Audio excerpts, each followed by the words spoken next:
It's a little harsh. But here, cannonball it. Hands down, dopest dope I've ever smoked. And then one more, he's right on top of cannonball. Cannonball.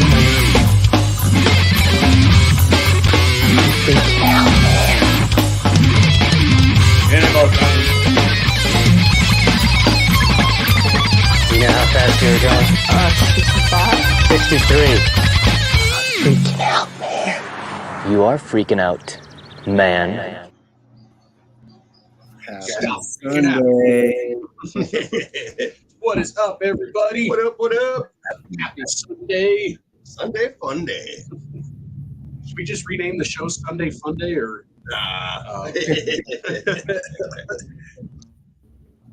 Somebody else can have that one. Wake up for race day. We'll take another nap because we ain't doing any races till after the interview today. I'm just kidding. Hell no, you ain't Actually, taking no nap. You're going to watch this interview. Right? This is gonna be some good shit. So everybody Right. stick around. Even if you come here just for the races, stick around because today's content is important. Yes. So what is up, Ken? What is up, Stan? In the building early, my brother. Hell yeah. My first Patreon on the Hot Glass Patreon. Thank you very much, sir. Right. Eric be rigged. Osa in here early. What's up, brother? You can. What's happening, man? What up, IronDogg? Big shout out, brother. It's good to see you, big dog. Had the guest in the chat early because we kind of messed up on sending him the link. This guy. What up, Kraft Brew? Oh yeah, he says What up, he's looking forward to seeing Tim on here. Hopefully Hell see yeah, some man. animals. Right? He's definitely got some cool animals. What up, Sammy in the building? Mr. Vargas, what's up? Coronitos, what up, brother? He's like, Mr. Vargas, that was my dad. That was my dad. Don't call me that shit. What up, Nitos?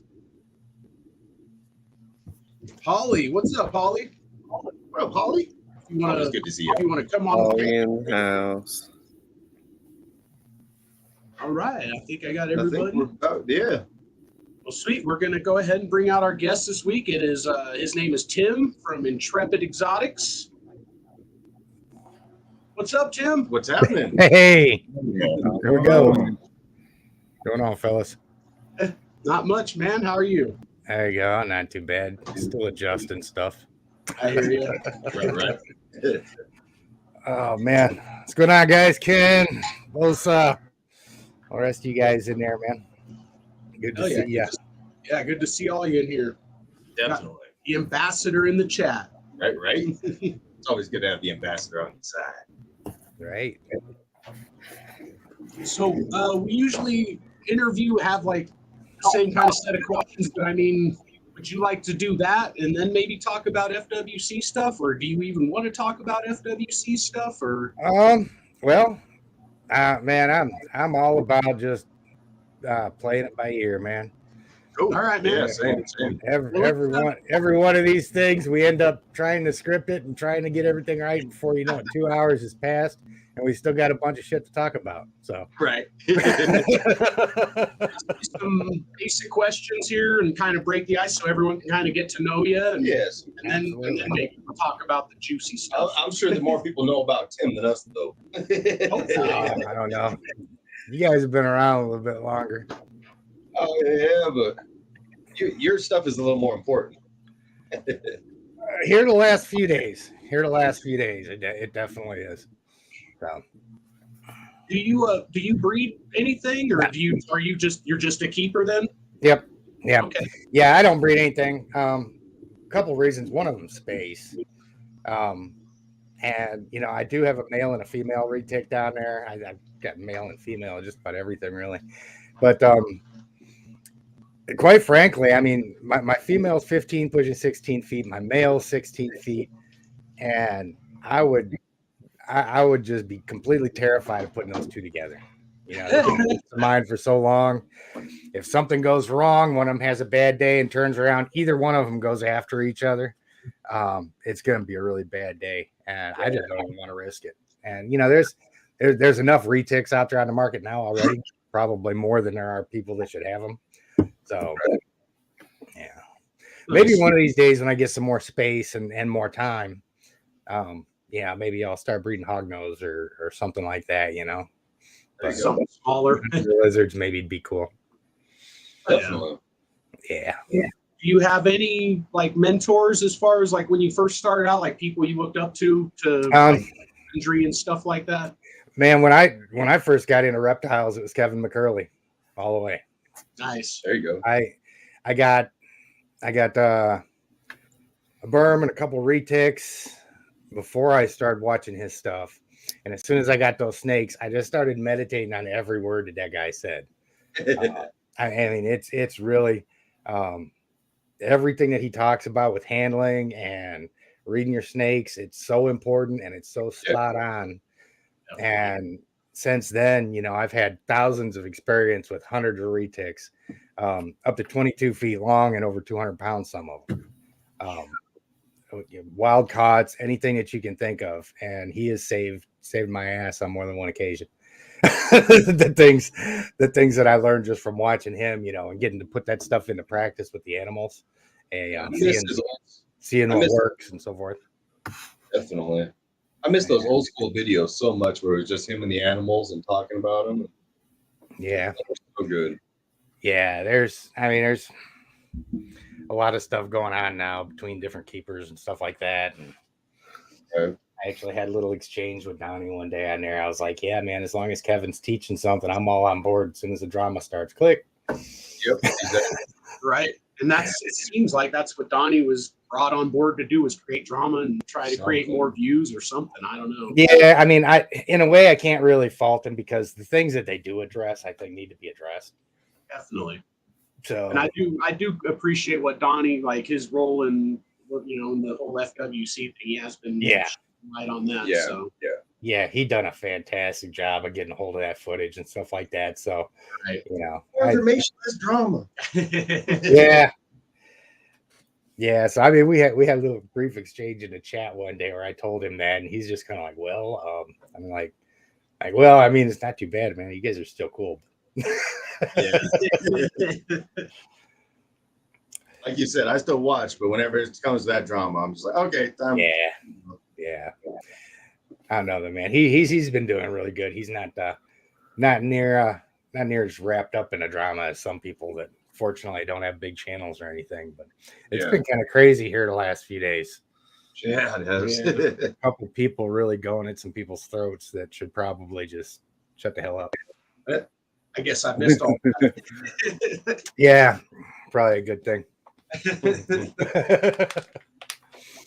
So what out of all the animals you have, what do you have a favorite, or is there anything that you like take out and handle more? Or?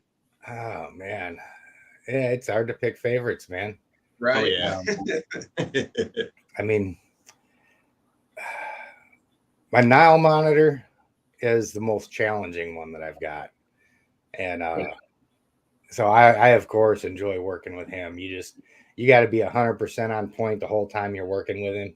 If he's been basking, if he's been in his tub chilling out or something, he's kind of slow and all that. But man, I'll tell you what, as soon as he gets up under that basking bulb for a little while, it's like turning the crank on his ass, man. And he just his head goes up and his tongue starts going 100 miles an hour. He starts crawling out and coming up towards you. It's like, okay, you can try and bite me or what? He's just so full of energy. He's friendly. Yeah. He hasn't bitten me in a couple years, so he's doing pretty good.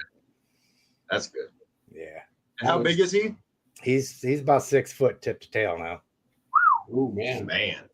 Yeah. His claws are 1 inch long. Damn. Those some daggers. Yeah. The hard pointy part, not the fingers, just the part that breaks the skin.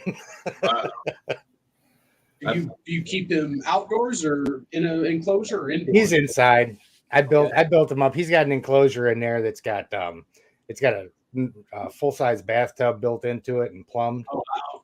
Yeah, so when I do his water changes every couple of days, I just got to drain it and fill it back up. Got the water hose run to the hot water. Should see above my washer and dryer. I've got the hot and cold water going to the washer and dryer, going to the hose, splitters and Ys, and I've been sitting over there playing with all the dials and everything, dialing in the temperature for his water. But he's in an 8x8x6 with the tub and the basking platform and substrate and stuff. So we just got that built not too long ago. Mini mansion. Yeah. So how long have you had him? I've had him since he was a baby, since he was that long. Hell yeah. So how long does it take for him to get 6 foot? He's maybe 4 years old now, something like that. I mean, I got him as a baby. I'm terrible with time.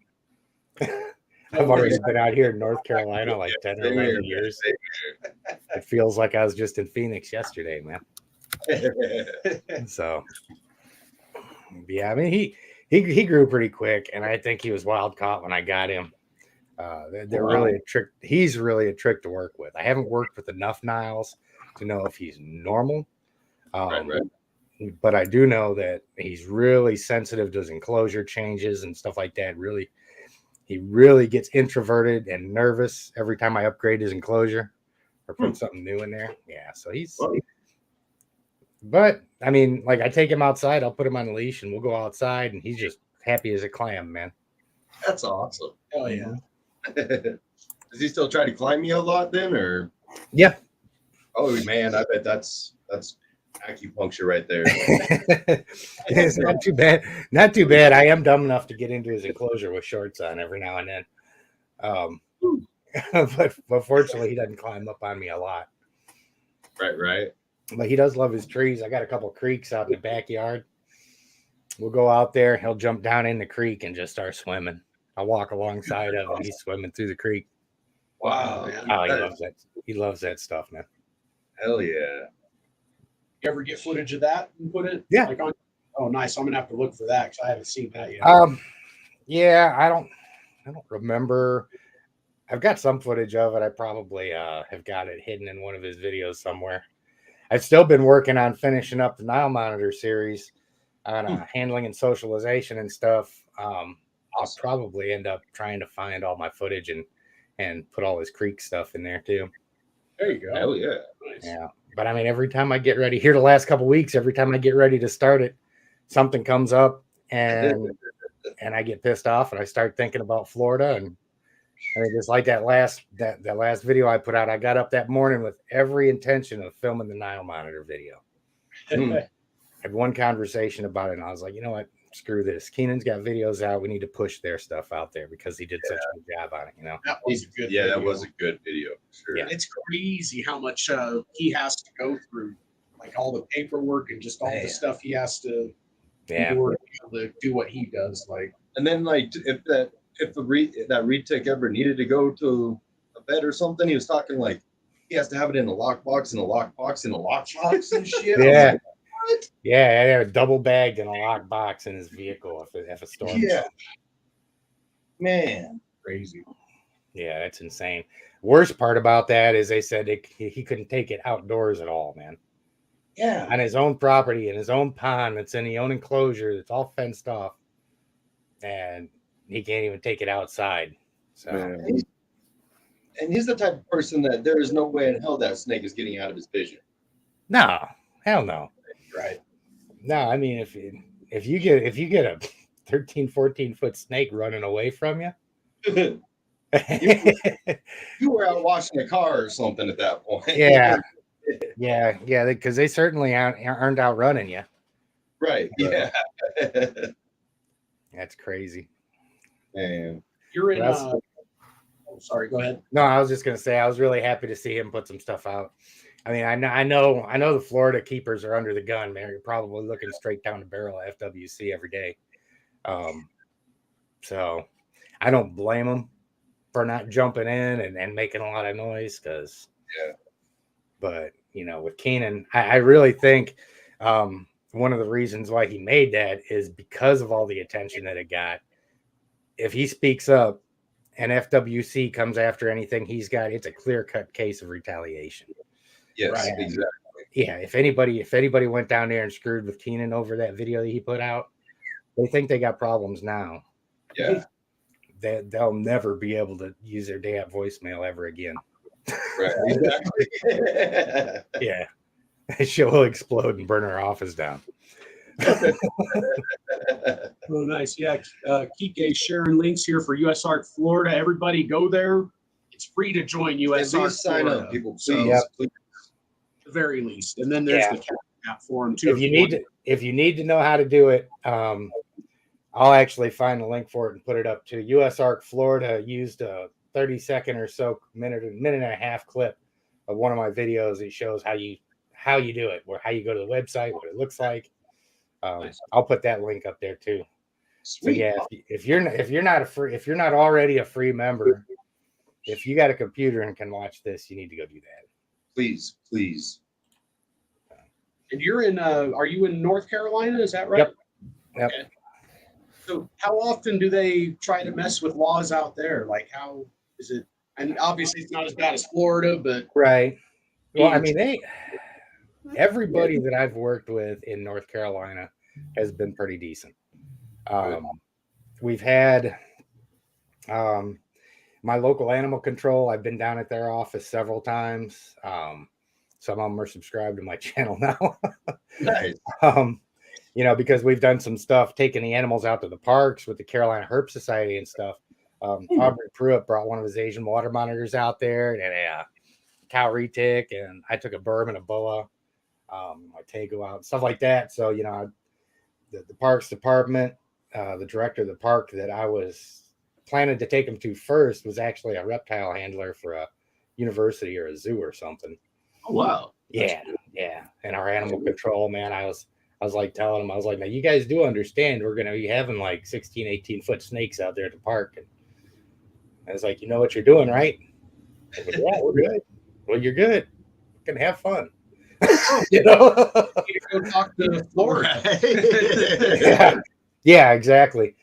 I mean, I'm just the type of person where I want to make sure that all our bases covered. I don't want to invite people out and say, hey, yeah, bring your animals. And then all of a sudden park ranger comes up and it's like, you guys need to go to jail because you're dumbasses. It's like, no, you need to send those guys to jail because they're the ones that told me it was okay. Right, exactly. Plausible deniability. Yep. But yeah, I mean, North Carolina hasn't been bad. We've got a ban on Argentine black and white tegus, only Argentine black and whites. We were able to get a $10 a year permit to keep the ones that we have, and that went into effect last August, I think it was. I've actually I had the opportunity to speak with the person that approves those permits for the tegus. Man, and there was one person that had a question of whether they would be able to give it or transfer it to somebody else. And at that moment, the person that approved those permits knew somebody in Florida or in North Carolina who was moving, and they were trying to help them rehome the animal and get the permit transferred. There's being really cool about grace periods. They said, for the first year or so, if you can prove that you had the animal before the ban went into effect, we can retrograde your permit, stuff like that. So they said they're going to be really cool about it until August of this year, which is, I mean, that's the best you can ask for them. I mean, that's, Right. Nobody wants to have an animal banned, but if you're going to do it, they need to take notes off in North Carolina. That's how you do it, Right. Because by rights, if they wanted to be Florida FWC, they could have said, well, your animal's not legal. What's your address? Right.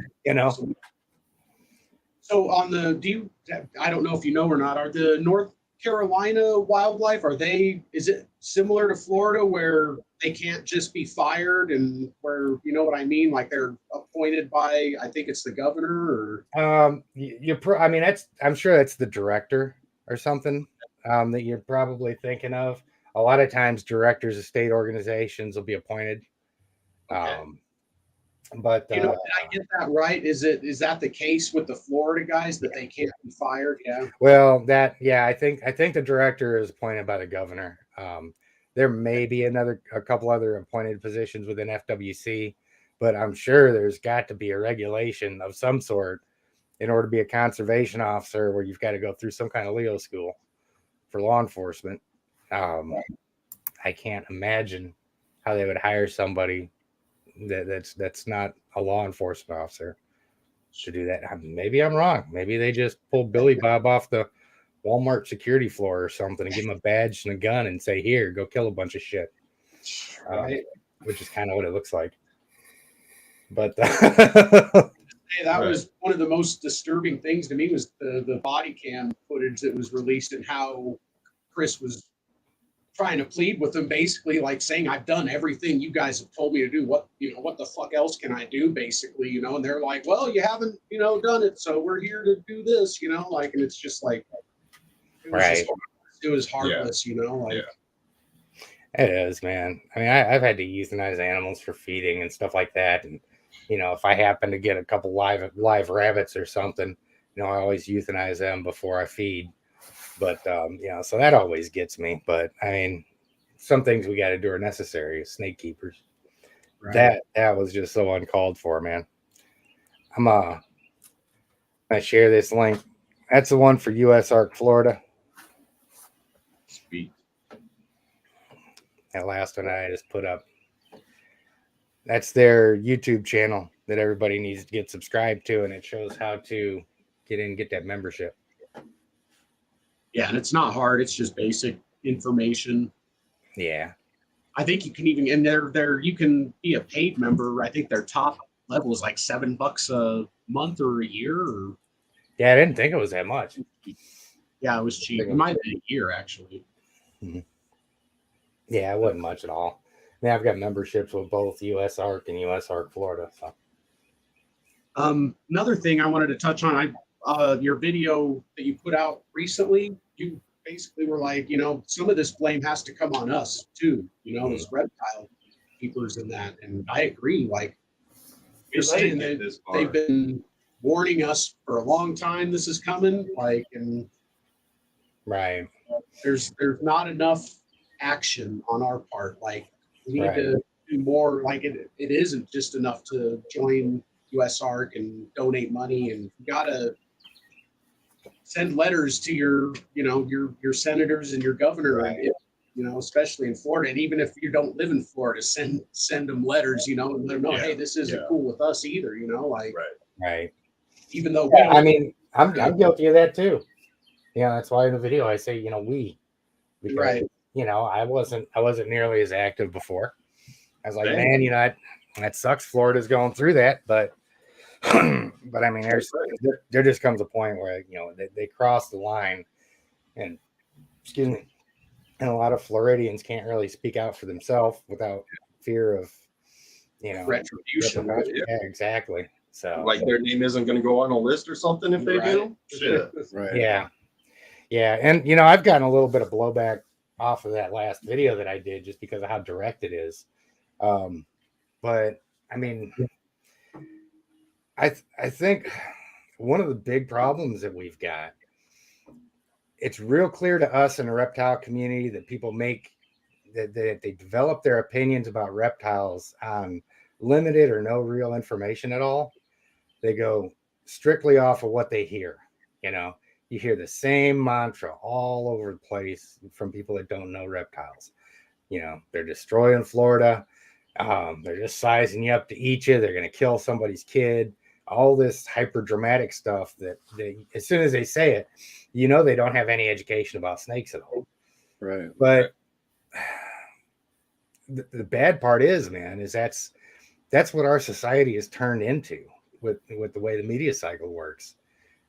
People develop strong opinions on things based on misinformation or no information at all. Yeah.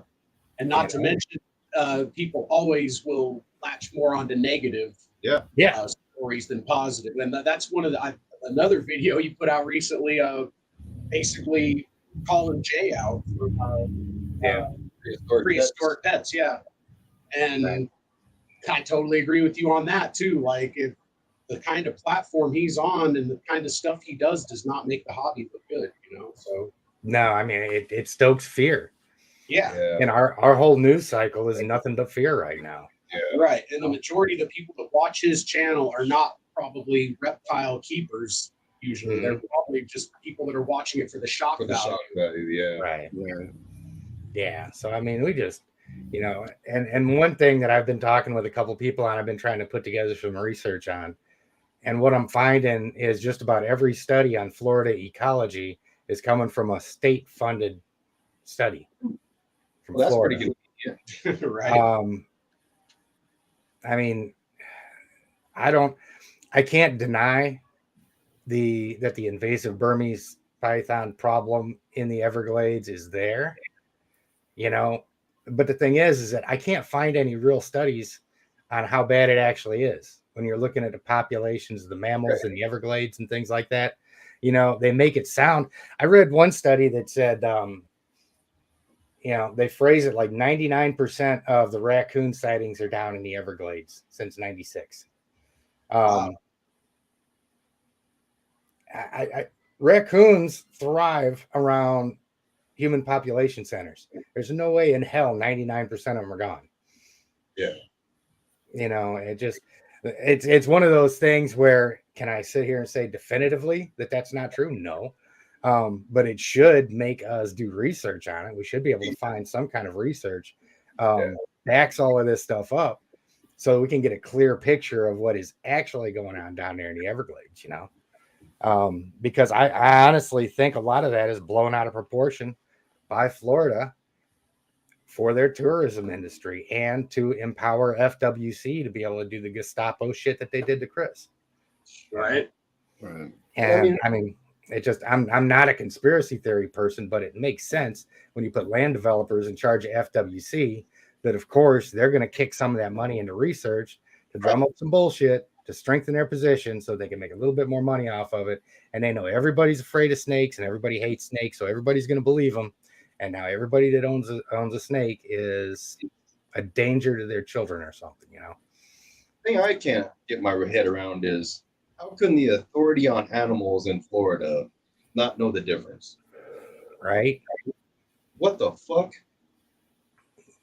That just tells me they are hiring nothing but fucking people that are willing to put fingers in chests. Yeah, it was that whole thing. It just every time I think about it, it kind of, it's horrible. Yeah, literally nothing. I mean, the only other, it sucks because I didn't find out about any of this till it had already happened, and I'm guessing 95% of the reptile community didn't find out until it was too late too. right. And there's got to be a way that we can get the word out about stuff like this, so we can, because if there would have been more people that knew about his situation, we could have gotten more of those animals rehomed. Yeah. There's, I think after this, reptile keepers in Florida, if they find themselves up against that wall, they're probably going to be a little quicker to reach out. Yeah. I mean, we honestly, before this happened, we knew there was a problem with them down there. We didn't know what it was. If when Chris was trying to get a hold of Fish and Wildlife to figure out what he was supposed to do to save the lives of these animals, if he wasn't getting any response, a couple people throw out some YouTube videos, get everybody's attention, say, hey man, call them and let's help them square this guy away down there. I mean, stuff like that can make a difference. We've been getting responses from 10 to 20 different countries of people that are now US ARC Florida members that are from Belgium, Denmark, Australia, the UK, of course, Canada, Mexico, New Zealand. Did I say that? I don't know. All over the place, man. All over the world. I got one from Israel this morning. Oh, wow. Yeah. I mean, people that see this and they see what's going on and they're like, dude, that's jacked up. Right. Definitely. Yeah. It's somebody's pet, man. Right. Just because it's a snake and not a cat or a dog, or, A pet doesn't always have to have fur. Right. Yeah, I mean, I'm the first to admit I like my animals more than I like most people. Same. True that. And this whole situation isn't helping that whole situation. Nah. No, it's not. I've had to filter through a lot of comments.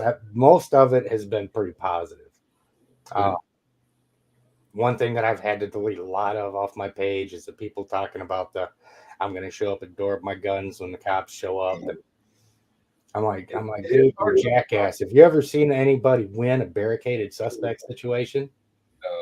No. You won't either. Surprisingly, remember Adam Baxter? He actually was. I had a friend that got pretty drunk and actually held people hostage in his apartment with a sword, and actually wound up not getting arrested. Really?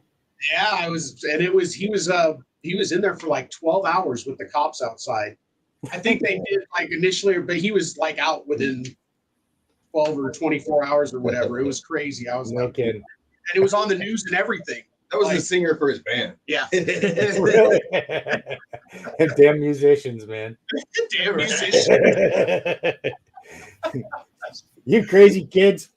Oh, right. Pick this thing up a little bit. Yeah, man, it's that's one thing that really bothers me, because I understand the sentiment. I understand wanting to stand up for yourself and things like that, but man, these people, it's hard not to speak out of anger, man. Yeah, that's all they are doing. You know, they just venting, I believe.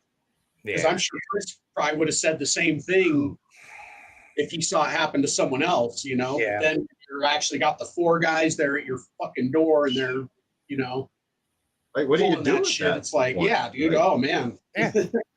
Yeah. I mean, otherwise it's suicide by cop doing anything else other than complying.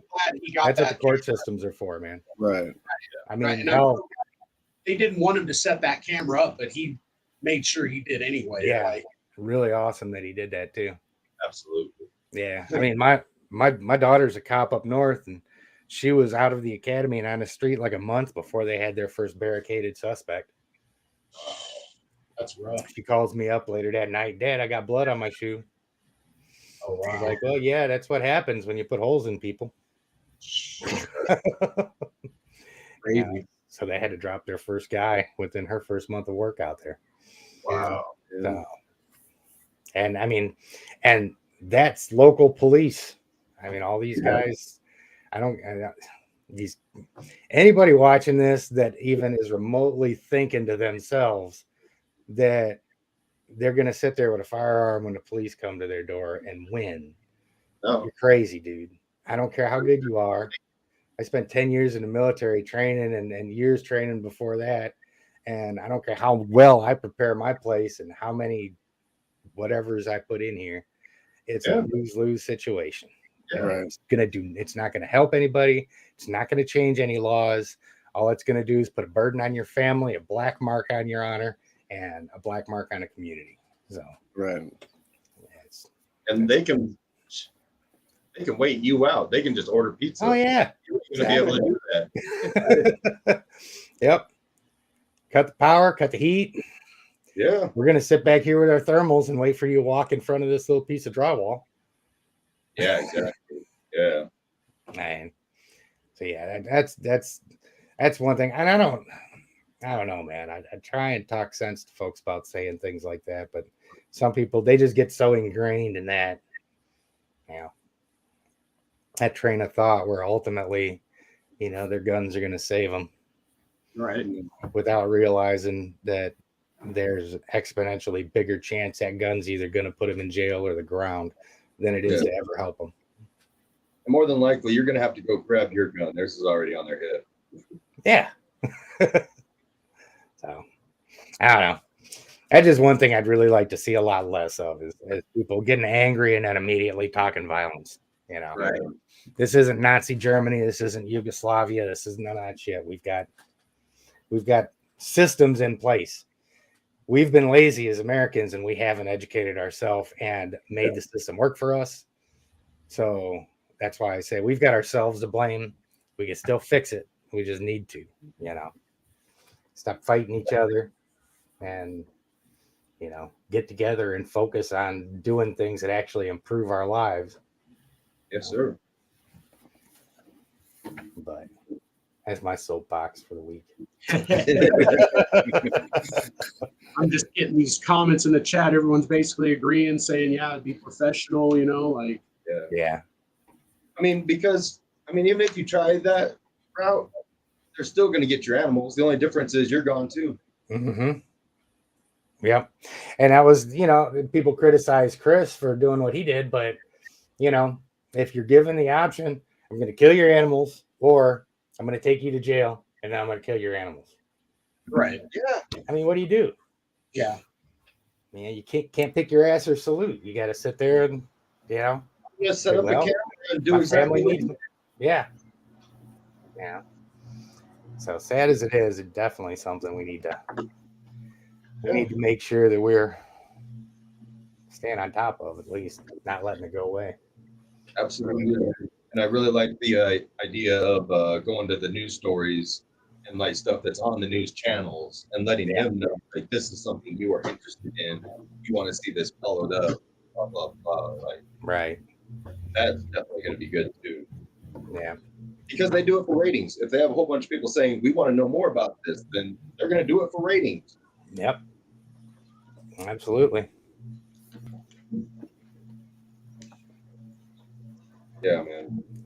It's great.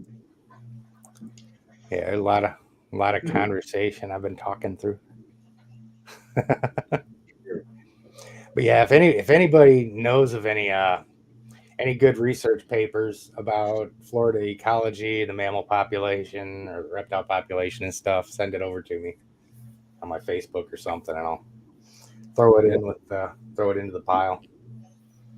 Yeah, we should get if anyone has like a link or anything they can drop for like an address to send letters. I don't know. I know that's the governor's office. Exactly. In Florida. Yeah. Oh yeah. Yeah. And any one of the videos that I posted's got all that information in the description. Okay, good. Everybody go just watch Tim's videos. And make sure you're subbed to Tim. And comment and definitely. And this last video, please don't freaking defend Tucker Carlson. I don't want to hear any more of that shit. I'll delete your comment. I called him out because he's a liar. His network just paid $750 million for lying to the American public. Yeah. So don't come to me trying to defend him. If you're butthurt because I use Tucker Carlson as an example of how people get fed misinformation and make decisions about it, then I don't know what to tell you. Yeah. Absolutely. Sorry about your luck. I'm here to tell, responsible for telling the truth. You're responsible for how you feel about it. Yeah. Maybe also take a look around at the world and make sure that it is what he's saying it is. Exactly. That's been a big sticking point for years though, man, because I see people that are family members or friends and you get caught in these information silos, and it's so easy because algorithms feed you everything that you want to hear. Right. Yes. If you think this way, it's going to feed you information from there, and it's going to keep everything else out, and that's wherever you're at on it. So it's real easy for people to actually get wrapped up in an alternate reality and not know that they're being duped, and it's sad. It's something that happens with reptiles. You don't keep reptiles, it's easy to get caught up in that alternate reality and get duped that there's this evil thing, and then the reptile keeper comes in and tries to say, well, no, man, this is the way it really is. But you can't break through. They've already established that belief, and it's become part of who they are at this point, Yep. So it seems like most of those hot button issues, like they try to make it extremely one way or the other, and usually the middle ground is weird. Exactly. Yeah, exactly. Yeah. I mean, it's funny, man, because I've had friends on the left and the right, and those people are so similar in almost every single way, except for the news channel that they watch, and they hate each other. You get them out apart from each other. They're generally good people. They generally want the right thing. They generally live and let live.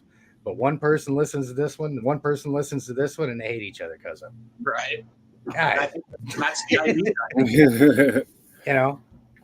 These people have more in common with each other than they do with the people that they're listening to. Right. Right, Kraft. They saw a anaconda snake on a plane. Right? I know, right? Out the poisonous snakes. What? Man, there's God. What's the other one that came out too? There was another Piranaconda or something like that. Oh man. Yeah. Yeah. I can't remember if that was. Anaconda. Yeah. It is ridiculous that everything these days is just fear based, like you're saying. Oh yeah. Like that's how they control you. Like they make you give up your fucking freedoms for laws. But freedom is nothing more. I mean, law is nothing more than a tombstone for a freedom you used to have. Mhm. Yep. And the more they make you scared, the more you're willing to go. Here you go. I don't need this one. Here you go. I don't need this one.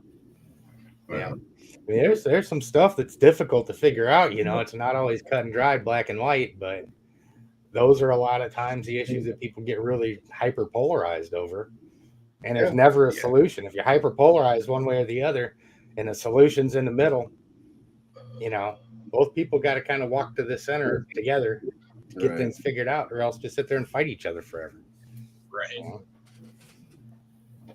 Then they also set up like good issues on both sides that are so far that they would never fucking like. Right. These people will never go for this. These people would never go for that. But they actually make good points on both sides. Right. But all that fucking middle ground, that's where they fucking pass all the oil money, the fucking blah, blah, blah, the this, the that. Like, Yeah. there's no fucking two systems. It's one fucking system that's in the middle that Yeah. They make a killing off of it too. What happened? We we seem seem to to have have lost lost our somebody. host.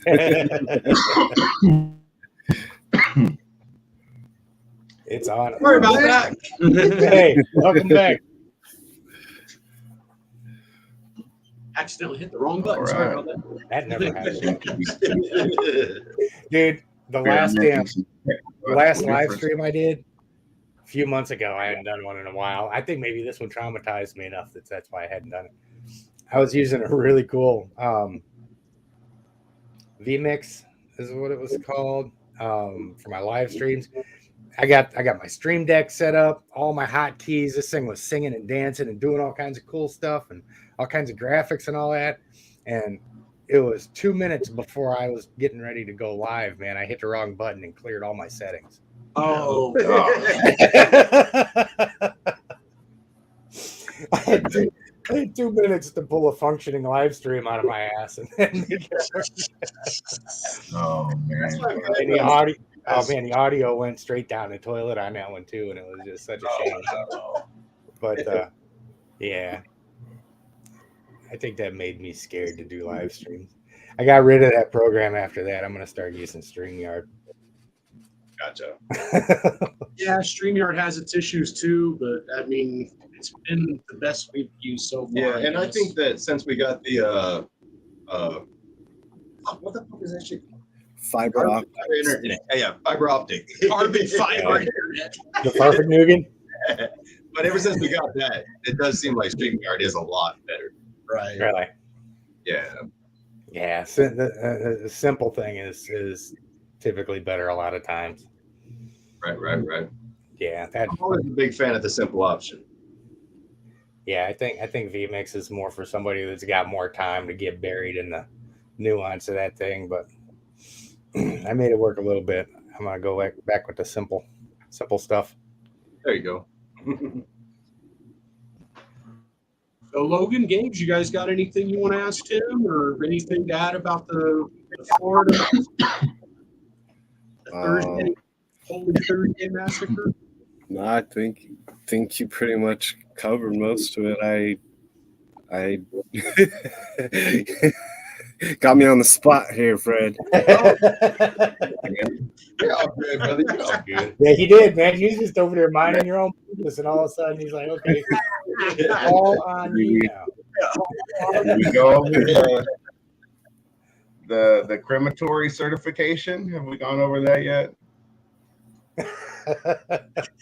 Oh no. Yeah, that's That might be interesting. what's that? I Logan was found saying that he Instagram. thought, Thought that might be interesting. No, he's talking about mine. Yeah, that was something I threw on my Yeah, wrist he a year or two he ago. found on your Instagram that you were a not a mortician, I've got my North Carolina crematory operator's license, so oh yeah, which is something that I never thought would ever I would ever end up going after, and it was really just happened by circumstance because I was the company that I was with had a contract through the medical examiner's office, so I was transporting from crime and accident scenes. So when we'd show up to a crime scene or something like that, sometimes I'd have to get the body out of wherever it was. If it was way out in the woods or in a vehicle or something like that, I'd have to get it out to a place where the CSI could work on it. And when we get that done, then I would transport it off for the medical examiner. Wow. Yeah. So and just happened to base with one of the companies I was with, based out of a funeral home, and they just happened to have 3 retorts set up. So when they changed them up and all that, I was like, well, what the hell? Might as well get another certificate for something. hard parts that nobody wants to do, man. Right, man. Right. You know, I think that's, you know, and it all kind of goes back to the whole, you know, people talking about violence thing. I think that's one thing that with me specifically, why I internalize that shit so much. You know, you get some people saying, well, you're a combat vet. Why do you talk like you're a pussy? And it's like, well, you know, you see enough of it and you realize there's no damn point to it. You know, you know, I spent most of my life focused on being a badass until I realized there's no point to it. You know, it's not a happy life. It doesn't mean anything. You know, you go around beating your chest. It might make your ego healthier. Nobody around you likes that. You know, if you think about it, anybody in your circle that thinks they're a badass and, you know, acts like that, nobody likes them. Yeah, they usually get weird. Say nothing because they're afraid of it. They don't want them to cause a scene. They think the person's going to go off on them or something like that. I mean, there's no positive side to that. You know, that's why some of the baddest asses in the world that I've ever ran into in the military are the most quiet, polite people you'll ever meet. You'd never know it. I mean, the founder of Delta Force looks like a little nerd, and his body count's higher than anybody I ever met. You know, Right. So, and I don't know, man. I just I've seen so much unnecessary gun violence, the results of it, and everything else that it's something that's really important that people understand. Carlos. That you don't even want to talk about that stuff, you know, because people actually do it.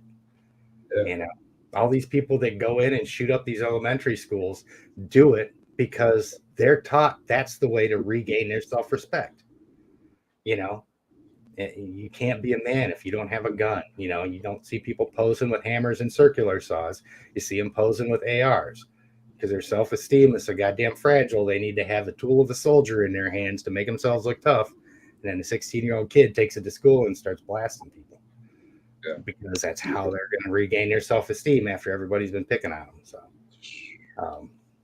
say, do kids get in fist fights anymore, or do they just I don't know, hold it in and take a gun eventually to school?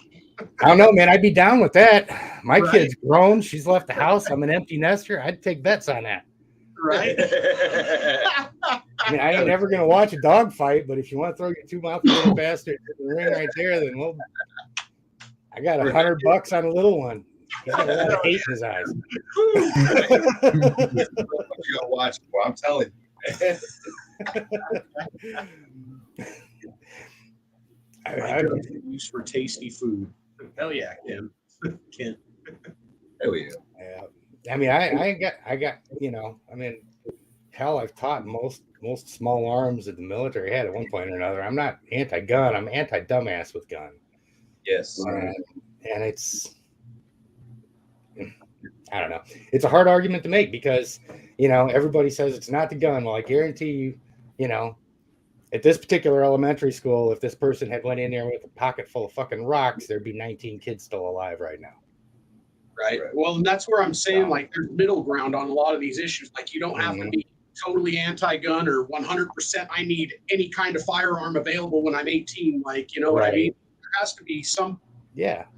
Like, how come you have to take a hunter safety course before you can go get, tags to hunt? But how come you don't have to take anything like a hunter safety just to go buy a rifle? Like, it should be the other way around, I think. Yeah. Rifle first off, you take the hunter safety. Maybe stare at a couple ink blots first. Too. Yeah, I mean, I've heard studies. I've heard studies where people said it would take over 100 years for every firearm in this country to be collected. Yeah, and that'll never happen. It's logistically impossible at this point because I think there's more people or more guns than there are people. I'm sure that there's more guns buried than there are people. Yeah, probably.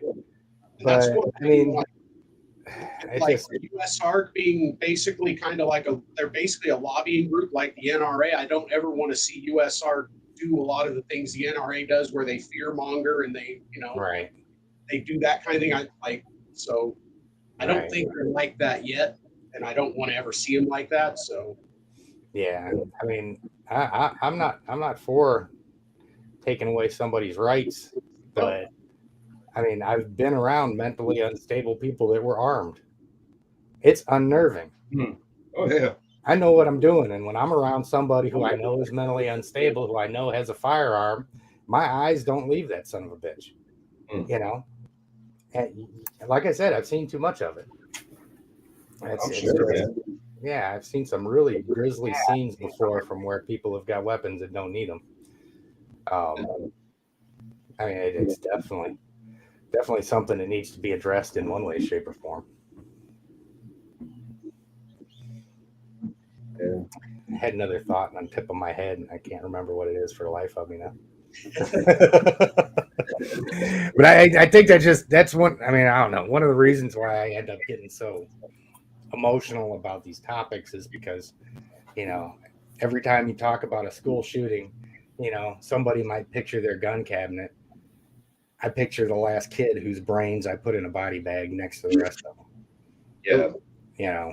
There's a real side to this that people just don't see. And how could that I think I need to see. Yeah. So, yeah, all of this heavy stuff we're talking about today, man. Everybody, you keep that bastard off of here. I had to freaking smoke 15 bowls just to get a smile back on my face after he left.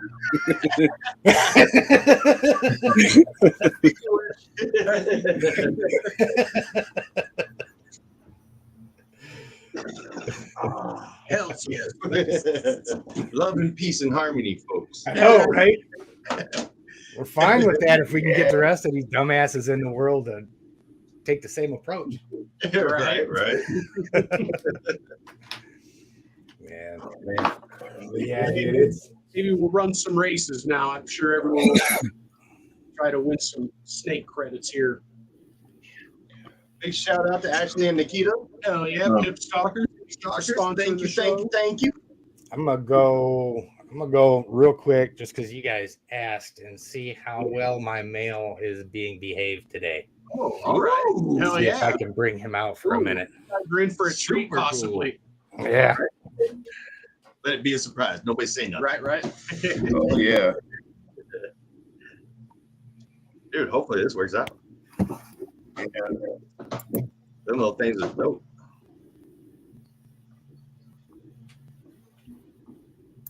Mm-hmm.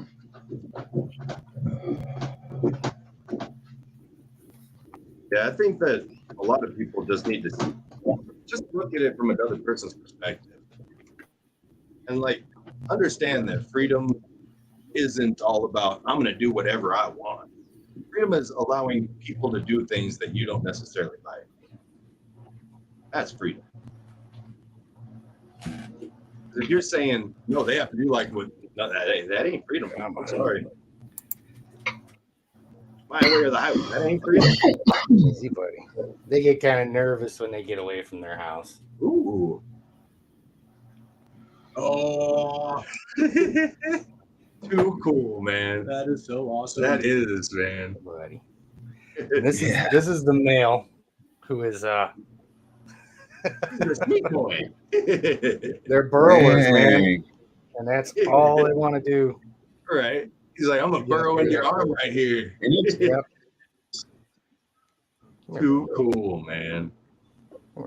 Looks a bit bigger than the ones I've seen out in the wild. Right. They've been eating good.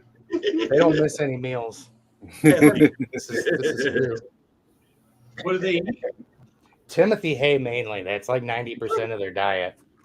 So Okay. every now and then they'll get treats and banana chip every now and then or something like that. But yeah, this is kind of them all the time. Right on. They just bury their nose in something. It's like a tribble, man. That is funny. Yeah, so we've got two of them. He is the one that's been really nice here lately, and she's the one that tears my hand up if I look at it the wrong way. Do they do much vocalization? They are. Prairie dogs have got one of the most sophisticated languages in biology, period. Oh. Yeah, I knew that they did in the wild. I was just like wondering about like being in captivity if they like still were real vocal and Yeah, like every time I sneeze in here, they'll sneeze back at me. That's funny. Yeah. Want to do a repeater? Yeah. And I'll go, then you'll hear them barking in the next room and stuff like that. That's too cool. Yeah, they're really neat, and you can tell. I could tell listening to them whether they're looking outside and they're stressed or if they're happy, or you can tell by their tone what kind of mood they're in with once you get to know them. A lot of times, come on, crazy. But they did some tests with them in the wild. You chill. Here, get there. I want to sit on your head though. Yeah. Yeah, they will get down. They are fearless. They will jump 3-4 feet out the cage if you don't watch them. Wow. No, but he's getting antsy. I'm going to put him back. Okay. Cool. Thank you. Yeah, thank you. That was cool. I can just imagine sitting there and all of a sudden you're like, hell yeah, little guy, get it. Was building a building back in somewhere in Texas, I think. There was a whole crap load of those things out in this field beside where we were working. My wife wanted me to try to catch one and bring it home. Oh yeah, that would work good. Oh, Let's my go God. get it. Crazy spoiled beast. Right. Put him down, and he was like, started barking at me. No, Yeah. go back. But no, they did studies with those guys out in the wild, and they would send a person out there in a red shirt, and then they'd send one out with a blue shirt. They would communicate to each other that it was the same person wearing a different shirt. Oh wow. Yeah.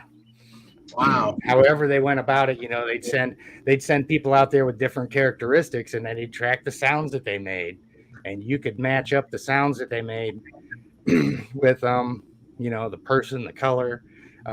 They sent one person out with a firearm, a rifle, and as soon as a person fired it, they added that to their vocabulary, and then every time they'd see somebody with a weapon, they could hear them communicating that to each other. That's crazy, man. Wow. Yeah. It's like some dolphin shit or something, right? Or like Yeah. pro. Yeah, they say their communication's more advanced than dolphins. Wow. That's pretty interesting. Yeah, it's pretty neat. Uh-huh. Pretty cool, man.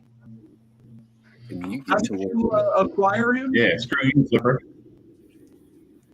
You what? How'd you end up getting those prairie dogs? Is there a breeder? No, I found somebody that was adopting them out. Or? Wow. Yeah, I took in one prairie dog that was a rescue. Where they were at, there was a pair of them. One of them died, and one of them had an old injury to his hip, and wasn't doing really well at all. So I took him in, and he lived a long time with us. Did really good, and then I wanted to start looking around and find more because they're really social. It's like torture to keep these things by themselves because they're just such social animals. So we found somebody that was adopting out 2 more that they were moving, couldn't take, or whatever the case may be. So Yeah, and we got these two, and the original one that we had ended up passing. Well, And these two have been carrying the torch. It's Edith and Archie, by the way. Edith and Archie, I love it. Are they housed together? Like Yeah. Did you ever breed? So will they breed or? I hope so. Okay, nice. I hope so. Every study that I've read says that they've only got about 30 minutes a year where they can actually breed. Wow. Yeah. So how are they so like when you see them out in the wild? Yeah, they're just like they cover an area usually. I don't know.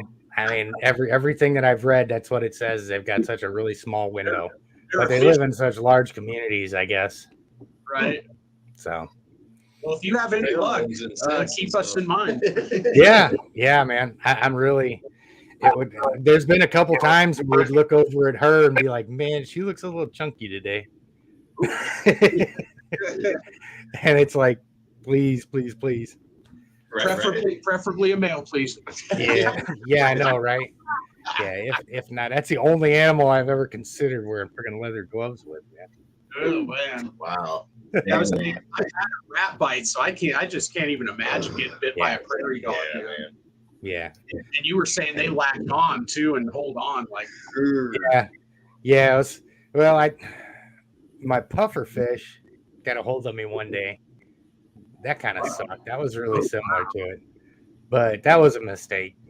That was a food bite that they thought it was. I'd have my finger in there doing something, and those things are really, really smart too. When I had my puffer. Oh man, what was it? There was a guy that had an aquarium that had like a bunch of big puffers, and he used to feed them like shellfish and stuff. They don't they chomp shells? Yeah.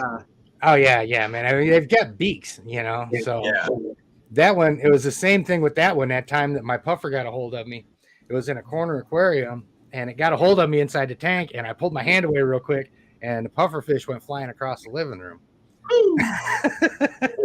So I had to run over real quick and go over and put him back. He was fine. I didn't hurt him. Now I gotta grab this biting ass motherfucker again. Oh man, dude. But the worst bite I ever took, I kept a black edge eel. It was almost 3 feet long, and they're real heavy bodied eels. And he would jump out of the enclosure. If I'd go out there and I'd open the lid or something, he got a wild hair up his ass. He would just shoot, 2 feet over and just go flying. Damn. And I went, of course, you see something jump out of the aquarium, you get all nervous and you run over there to pick him up real quick. And I just reached down to pick him up and he got a hold of my thumb and I almost lost the damn thing. That sucked.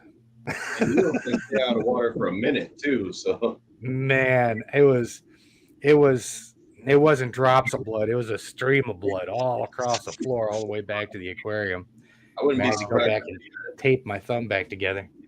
I wouldn't be surprised if they got like an anticoagulant too or something to them. Yeah, I mean, the slime off their body and stuff like that. I'm sure there was not a whole lot of good stuff in there, but but I mean, it's people talk about snakes being dangerous, man. I would rather take another bite from another 16-foot retic than I would one from one of them black edge eels again. Wow, because that was just razor blades on a pair of vice grips, man. They got a hold of me. Because those eels, they got the backward facing fucking everything too. Yeah, some of them have got actual longer teeth. These black edge eels, they were finer teeth, but I mean it was razor sharp and really powerful jaws on that thing. So, yeah, my retic bites were nothing compared to that one. Damn, that's crazy. Mm-hmm. You would really think that a retic bite would be worse than an eel bite. No, because I mean, like all of my retic bites that I've had, man, I've managed them right, so they weren't slicing me up. Once they let go, all those tiny little holes in there, you get these hematomas popping up all over the place because the holes are so small that it breaks blood vessels under the skin. And then it closes over, so it just bubbles up on you and stuff, and it looks really bad. But you just wrap it up, put some pressure on it, and later that afternoon, you're looking, you can hardly see it. Huh. Yeah. I've got a couple pictures of a couple bites that I'd taken. I mean, once you wash the blood away and a couple hours later after swelling goes down, you can't even hardly tell you were bit. So the lacerations with retics is basically just pulling away then, right? Yeah. Yeah. Unless you're dealing with a male retic, because male retic's teeth are a little bit different. Oh, Yeah, so they'll actually strike and lacerate. wow. Yeah. That makes sense because like Kevin McCurley had that one that lacerated himself. So. Yeah. So you can. I took a matter of fact. I think I did get hit by one little male retic one time that was maybe 6 feet long, something like that. And that one was probably just as nasty as the one from my 16-foot biting rap that I took. Yeah. Yeah, that was one of those times where I seen him starting to strike, and I pulled my hand away, but he was coming at my hand about twice as fast as I was pulling it away. So he got a hold of it, and then I kept pulling away, and it just ripped. That was unpleasant. Oh, I'm sure. Yeah. But it was all just like every other time. It was my fault. What was that, bro? Good. Oh, nice. Congrats, Paul. That Trevor. He Oh, just got yeah. it. I think I want to get a berm at some point, and I dream snakes and Poland, but I ain't got the money for that. The what? Poland? Oh, Boland's? Yeah. Yeah. Man, who was it just had a clutch of those things? Whoa, no kidding? Somebody did, and I can't remember who it was now. Damn. I'll if it comes to me or if I see it again anywhere, I thought I saw somebody saying that their Bolands had dropped a clutch. Nice. I want to say I've only heard of a couple clutches being bred captive. Yeah, and I can't for the life of me remember. Yeah, mine. I want to get a green anaconda when I get space. I want to get a female green, get a nice aquatic enclosure set up for her. And those are pretty cool. Like, the only one I've ever really seen is the one Baud. Well, the one Baud check out. Yeah. Yeah, I'll those just stick to my ball pythons. I have been really liking the Amazon pacings. Yeah. Love Yeah, that. so it's one. Dagger, man. Yeah. There's just so much awesome stuff out there. Yeah, I don't keep a big collection. I don't keep a lot of the same species. I've only got like 2 of each kind of snake that I own. So Gotcha. Apparently it was Kevin who had a clutch recently in Poland. was it him? Yeah. Yeah. That makes sense. Yeah, that would stand to reason. Oh yeah, white lip. Those are cool, Stan. Oh yes, damn. Yeah. I like their mouth. Yeah, like her mouth. Like stole Right. almost. Yeah, the couple white lips that I've worked with, you had to stay on your toes with them. Yeah, I've heard they can be that way. That's for sure. What up, Wiz? Really reactive snakes. Right. You touch them and they turn around instantly. Oh yeah. The one or two that I've worked with, that's how they were, man. You know, with retics, you can typically get them to do what you want them to do. Yeah, you just position yourself right, touch them in the right place, and they're gonna go. You know, and you can pretty much predict it all the time. But I'd get that white lip go in that direction, and I'd go in, reach in, and all of a sudden they would turn around like, no. What do you think you're doing? I'm a different animal. You need to get your hands off of me. I didn't give you permission for that. Right? I'm like, man, this is only supposed to happen to me at the bar, man. I'm just trying to take you out and clean your house.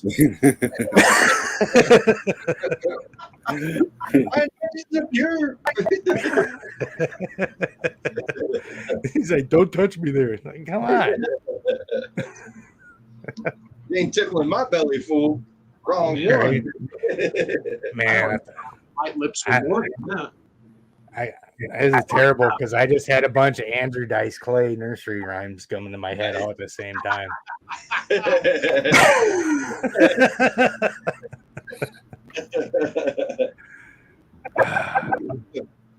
Oh, Mother Hubbard. Yeah. Little boy blue. He needed the money. Oh, The good old days before Right, everybody was right. a crybaby little yeah. bitch. Yeah, Dice wouldn't last 2 seconds today, man. Oh, no way, man. Like I said, man, freedom's letting people do things you don't necessarily like. Right? Yeah. You don't have to watch them. You can always just turn them off and do your own thing. Right? Yeah. That's funny. Like Blazing Saddles today, man, would, if they tried to do a remake of that, people's heads Oh would explode. man. Oh Right? man. People would lose it. Yeah, and Gene Wilder, just him, and I don't even know what the other guy's name was in that movie, but God, it was freaking hilarious. Levon Little or something like that. Yeah. Yeah, I mean, it was even a little bit of a problem for me coming from the military to civilian world, because when you're with a group of guys from all over the country, all different races, all different religions, and you're out there and you're all in the rain and the snow and the mud and life sucks, and the last thing you're worried about is getting your panties in a wad because somebody called you a name. Right. That was how we passed the time a lot of times. See who could be the most insulting, and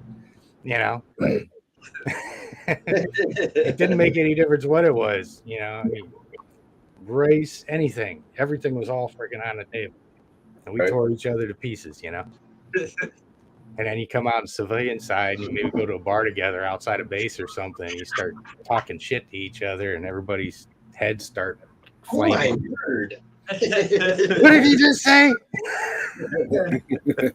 Excuse me. Yeah. Like, hey, But- you like freedom? No, But I guess on the other side of that coin too, I mean, with us, it was at a confined space with a definite intent. You come out here and there's a lot of dumbasses that have an entirely different intent behind it. So True. that's why again that Absolutely. distinction, especially out here in North Carolina. Yeah. I just had to come down on somebody the other day throwing some racist shit out there. There's even it here in Colorado. I mean, it's still fucking everywhere. Anywhere, unfortunately. Yeah.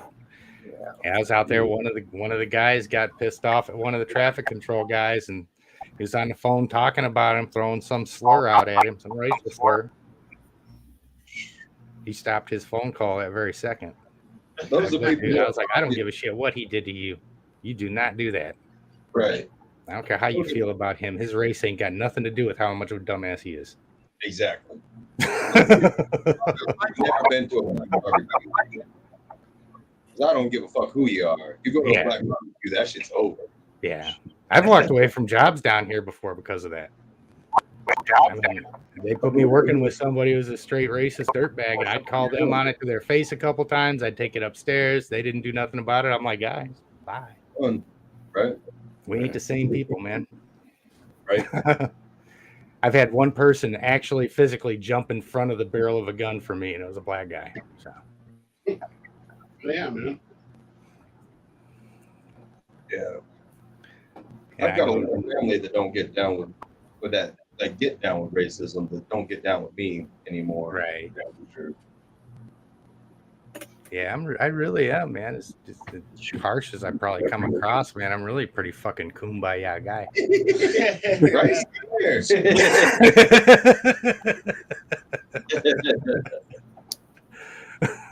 I only act like an asshole. Why don't y'all relax and let the man grow? Right? They don't understand you if you don't speak their language, man. Right. Oh, man. It was USF. I spent a couple years in the Delta training pipeline out of Bragg. Oh, special. Yeah. I went through selection twice. first time through, hurt my knee, left, rehabbed. 6 months later, went back, and I was a combat engineer by my duty MOS in the Army. Which meant I built shit and blew shit up, but the missions that we had always consisted of UXO demolition, so I blew shit up. And there's 4 jobs as an NCO you can have with Army Special Forces. One of them's engineer, medic, commo, and a weapons guy. So I wanted to be an engineer. Because of my damn test scores that they gave me, they forced me into the medic school because the attrition rate was so high. SF medic school is like drinking out of a freaking fire hydrant, man. And we went from basic cellular biology instruction to live tissue trauma procedures in 6 months. Wow. Yeah, just insane stuff. It's awesome, man. I love the science, but I'm not a doctor. I told him that. I was like, I don't want to do this. I don't want medical school, man. I don't want to be sitting in freaking Africa inoculating kids. I want to have a backpack full of C4 and a hammer, and I want to go build something to blow something else up, and then I want to do it again. And if we can do it from 20,000 feet to the ground, and cool, we're down with that too. Right. But no, I mean, I was out there. I think the whole pipeline, I was out there for about 2 years or something, and I finally decided I was done. Because I mean, when you do medical stuff like that, not only are you a shortage MOS, you're deploying all the time because nobody can find medics because nobody can graduate the damn school.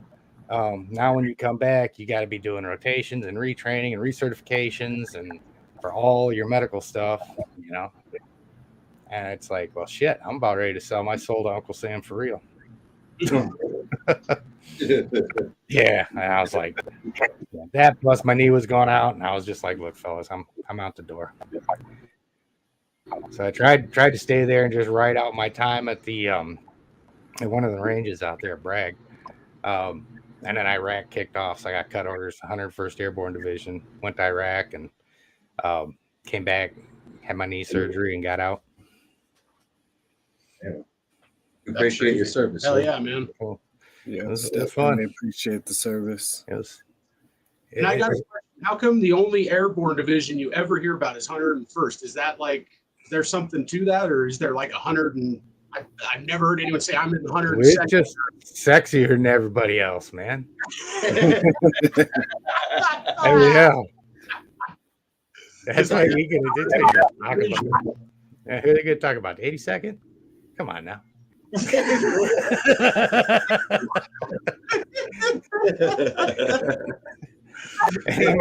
Any of my 82nd friends out there, man, we still love you. Kinda. Although when I was at Bragg, I did my best to stay away from them because I really don't like to sing when I'm running in the morning. Oh man, I couldn't be doing singing in the morning. You guys do in the morning though. Oh man. I just need about 4 or 5 hours to wake up, and I'm fine. Yeah, I know, right? That's why I thought it was so appropriate that I actually napped until 3:45 today. There you Just go. talking about that, I'm like, how the hell are you going to wake and bake at 4 a.m. or 4 p.m.? Isn't that when stoners usually get Yeah, up? man. That's what I ended up doing, and I didn't even mean to. So That's funny. maybe it was self-fulfilling. Oh, You guys getting stoned again? Man, that is classic. It's really hurting my feelings that I can't smoke weed. I wish you could, brother. I wish you could. No, North Carolina or just choice? Or my job. Oh, gotcha. Yeah. I do GPS mapping for natural gas service installs out here right now. So, yeah, if I come to work high, they'd have a problem with me. Right. Good luck, everybody. Hopefully, it just gets taken care of like federally, so that way everybody can just smoke. Yeah. Once it gets with the insurance companies, it's going to change everything. Yeah. I mean, I was pretty chemically enhanced as a kid. chemically Right. enhanced. I like that one. Yeah, I when I was 17 years old, I seen the Loch Ness Monster one night in Northwest Indiana. That was a scary night.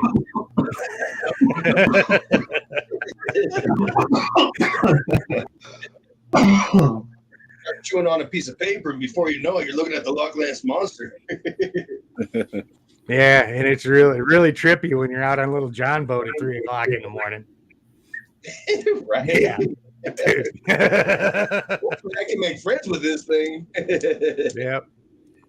Yeah, it was a funny night. I'll change it back to Holly. I'm sorry. Yeah, I think that was probably the last time I ever smoked anything, man. I ended up moving into a martial arts school at 17 years old, and all that shit came to a screeching halt. So Wow. I ain't done anything since then. Martial arts school. Oh yeah. Yeah. It was a different situation. I lived there for about 2 years till my instructor died. Oh wow. I'm sorry to hear that. Yeah. I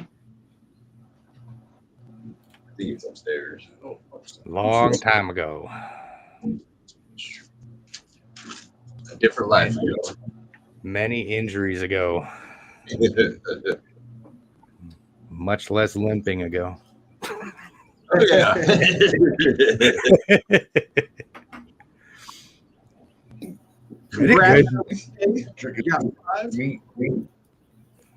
I did good till I was 40. I hit my prime at 30, and was that time between 30 and 40, man, was pretty tight. And as soon as I hit 40, that's when it all started going downhill. Yeah. Oh shit. I'm 46 now. I can get behind that. Yeah, I'm getting ready to roll 50 here in June, so Damn. I would not have guessed that. Turn. Yeah, 2 months. yeah. You would if you see me crawl out of bed in the morning. Who's that crippled old bastard? Somebody help Grandpa out of bed.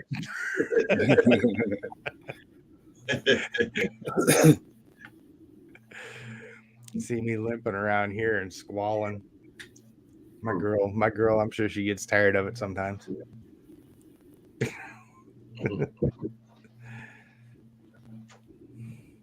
Ken said he fell apart at 35.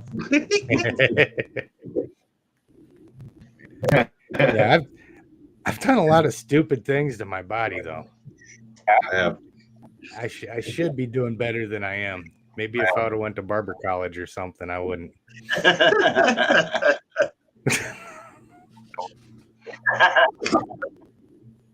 Yeah, I'm sure just a lot of the training you've been through and stuff, like just Yeah. that alone. Wreck. Yeah, it'll take a toll on you, man. But you know, the thing is, man, I've got a really hard time complaining about some of this stuff because some of the guys that I was in school with, like the schoolhouse out there in Bragg, we had all the branches out there. The first half of it was taught by Navy SEALs. Second half of it was taught by the Army Green Beret instructors. And we had everybody out there, the Air Force pararescue guys, and Navy Marine Corpsmen, everybody. And man, it was this one little dude. I don't even remember where he was from, but I think he had like 4 or 5 surgeries or something like that on both of his knees. They had just worked him over, and he was still out there getting it. Damn. I'm only missing one little ACL in my one knee, man, and I was crying the blues. Little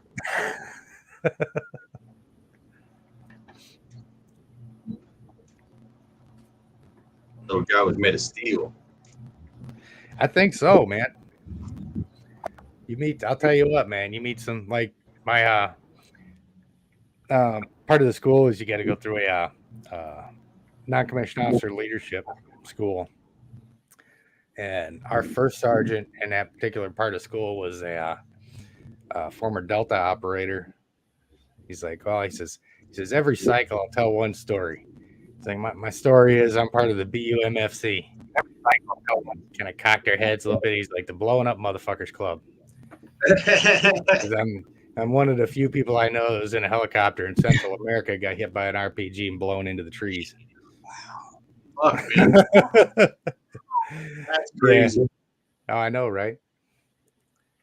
That's crazy. Could man. not even imagine. How long from the time that you got hit until the time you crashed? I don't know. That wasn't me. Oh. Yeah, he was gotcha. saying this. No. I was talking about Mo First Sergeant back at Beanock. Brad. Oh, wow. Yeah, that was his one story that he told our cycle. Yeah. Damn, James says he broke his femur in the Army and took 6 months to heal. Yeah. Femurs suck, man. Man. I think I'd rather have my femur broke than my ankle, though. Even though it's a bigger bone, man. Everybody I've heard it's had their ankles destroyed. They just never heal right. Right. Yeah. I've never heard of anybody like, oh yeah, I blew out my ankle. They did surgery. And now it's even better than it was. Yeah, right. I've heard that.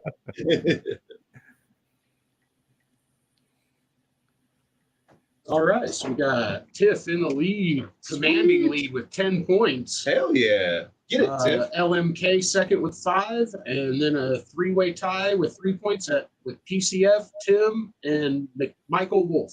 Damn, hell yeah. Super awesome.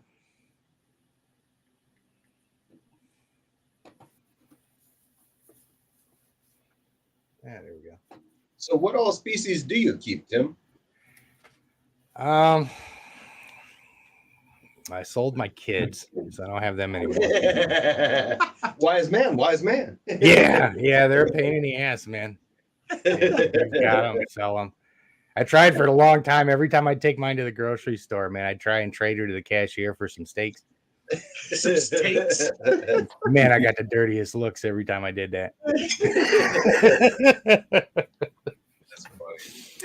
funny. But like I said, my daughter's a badass now, so it was all worth it. Awesome. No, I keep. I've got reticulated pythons, Burmese pythons, a couple ball pythons, hognose, Florida king snake, rough scale green snakes, a boa imperator, green tree python, the little oru behind me. You can kind of still see, yeah. I think that's all the snakes. I got an Argentine black and white tegu, the Nile monitor, some leopard geckos, crested geckos. Hell yeah. Bearded dragons. What else am I missing? I got the prairie dogs and a hedgehog. I'm kind of going room by room because there's only 2 rooms in my house that don't have a friggin' heartbeat. I'm not in a big place. I've got some big damn snakes and a big lizard, and they take up a lot of space. But yeah, so my boa lives in the living room. My rough scale green snakes and my green tree python live back here. The prairie dogs stay in my girl's room, which is probably why they bite me instead of her. Hey, that little girl. I think that's it. We got a miniature pincher too. Nice. So, yeah. Hell yeah. I got a ton of species here for being as small as it is. Right. That's awesome. Yeah. They're my babies, man. Absolutely. Do you have anything you keep outside, or? No. There's nothing that would survive out here. Oh, okay. Well, the rough scale green snakes would survive out here. Your winters get that cold, or? Yeah, winters would freeze through anything. Gotcha. Yeah, I mean the only reason why they made black and white tegus illegal out here is because there's a small sliver up by the coast where they say that tegus could survive. Okay. So, the rest of the state, I've heard one guy who was breeding who had tried to keep them outside, done a study on it, and they didn't survive the winters. So, Gotcha. so it still gets pretty chilly. Gotcha. Yeah, I think once you get past South Carolina, anything from there north, they shouldn't be banning Argentine tegus because it won't survive. Gotcha. Yeah. Yeah, I didn't realize it got that cold, I guess, in North Carolina. Right. And I mean, you know, like I said, when we talk about having reasonable laws, that's a reasonable law. Yeah.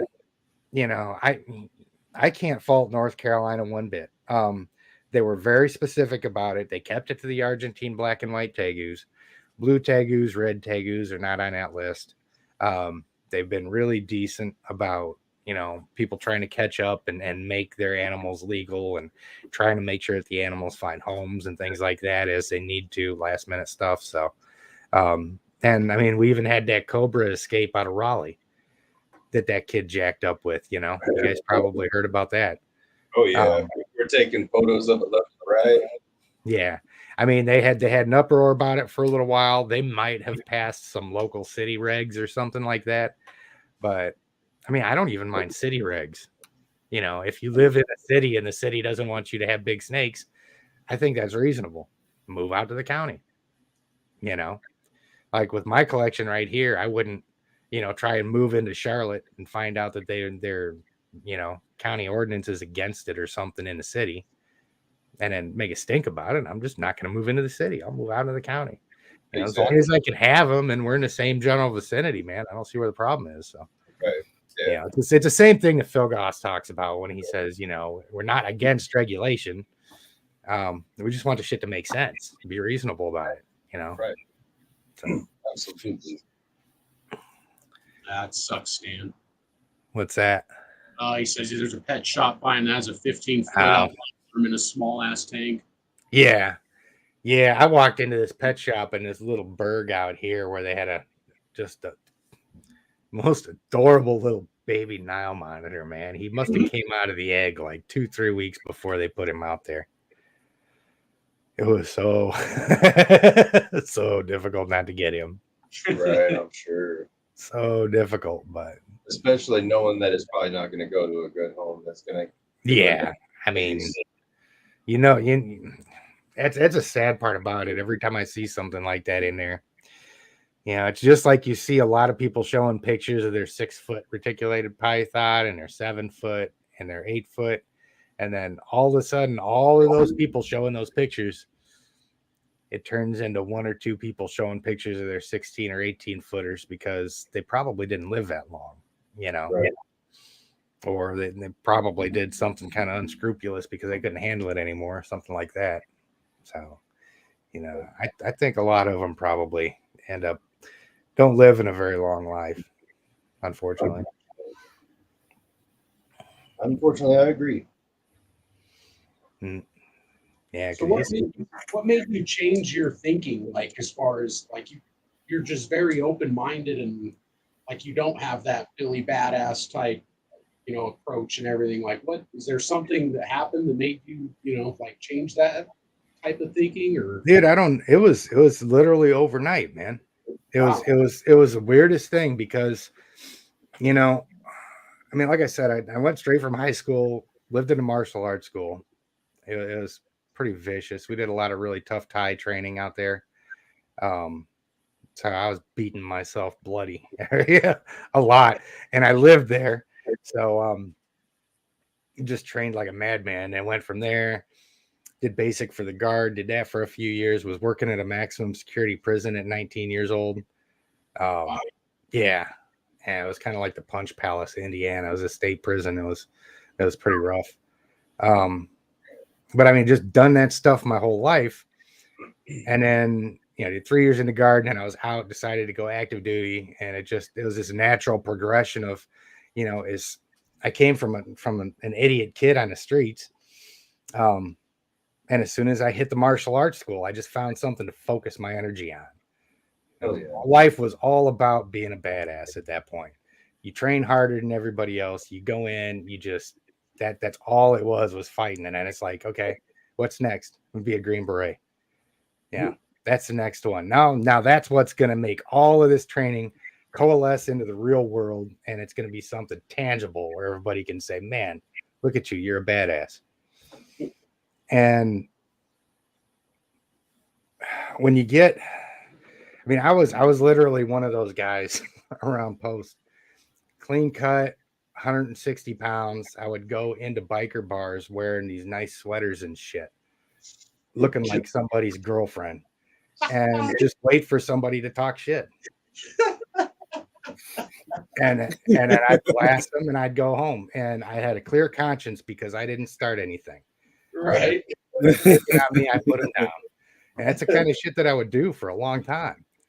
And like I said, it was all focused on just everything being so aggressive. And when you go, it's really cool because when you get done with selection for SF, you sit in this big room and they're playing the John Wayne music.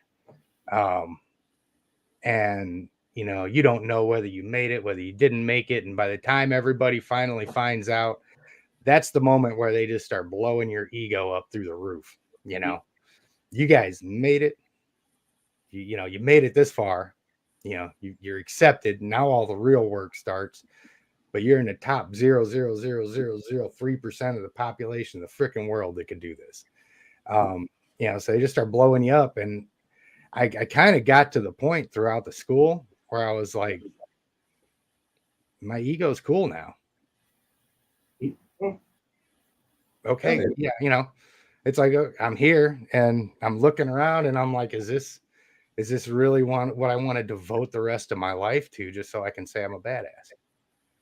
And the answer was no. I was like, going to deployments, seeing people, seeing war, seeing the results of war, all this stuff. Yeah. It's not pleasant, No. Right. Anybody who want to do that, they got some problems. Well, I mean, there was a long time, like when I first went active duty, man, I was married to a retarded woman. And as soon as I showed up there, they gave me orders to battalion and they didn't have me pinpointed to a company. So as soon as I show up on Fort Hood, I was like, okay, guys, who's deploying first? And I was like, Alpha Company's going to Bosnia in 30 days. I was like, well, put me in Bosnia because I'm done with this hooker. I need to get out of here. I had been married for a few years, man. It was the biggest mistake of my life. But that's the only reason the marriage lasted a couple more years because I spent most of it deployed or going to school. But I don't know, man. It was just like I said, there was that point where I realized that the ego feed is over. This is not what I need to be a man. This is not what I need to feel good about myself. Inflicting pain on people, it doesn't do anything for you at all, And oddly enough, as soon as I made that decision and I walked away from the military, I haven't had one altercation in over 15 to 20 years or something like that. Oh, yeah, man. Just nobody's come up. Nobody started shit with me. It's just that chip fell off my shoulder. And, I know what I'm capable of. It's not like I got to go out and brag about it or anything. And hell, I'm 50 years old now, so I'm probably not even capable of it anymore. I guarantee you'd mop me up real quick. You see, you don't know that, man, because kind of what I tell the guys at work is I was like, you can go ahead and try this. You got about 15 seconds to live. If you make it that 15 seconds, I'm going to be too tired to do anything and I'm done. So all you got to do, I don't care if you run circles around me for 15 minutes. I'm going to get winded. You got me, man. Good on you.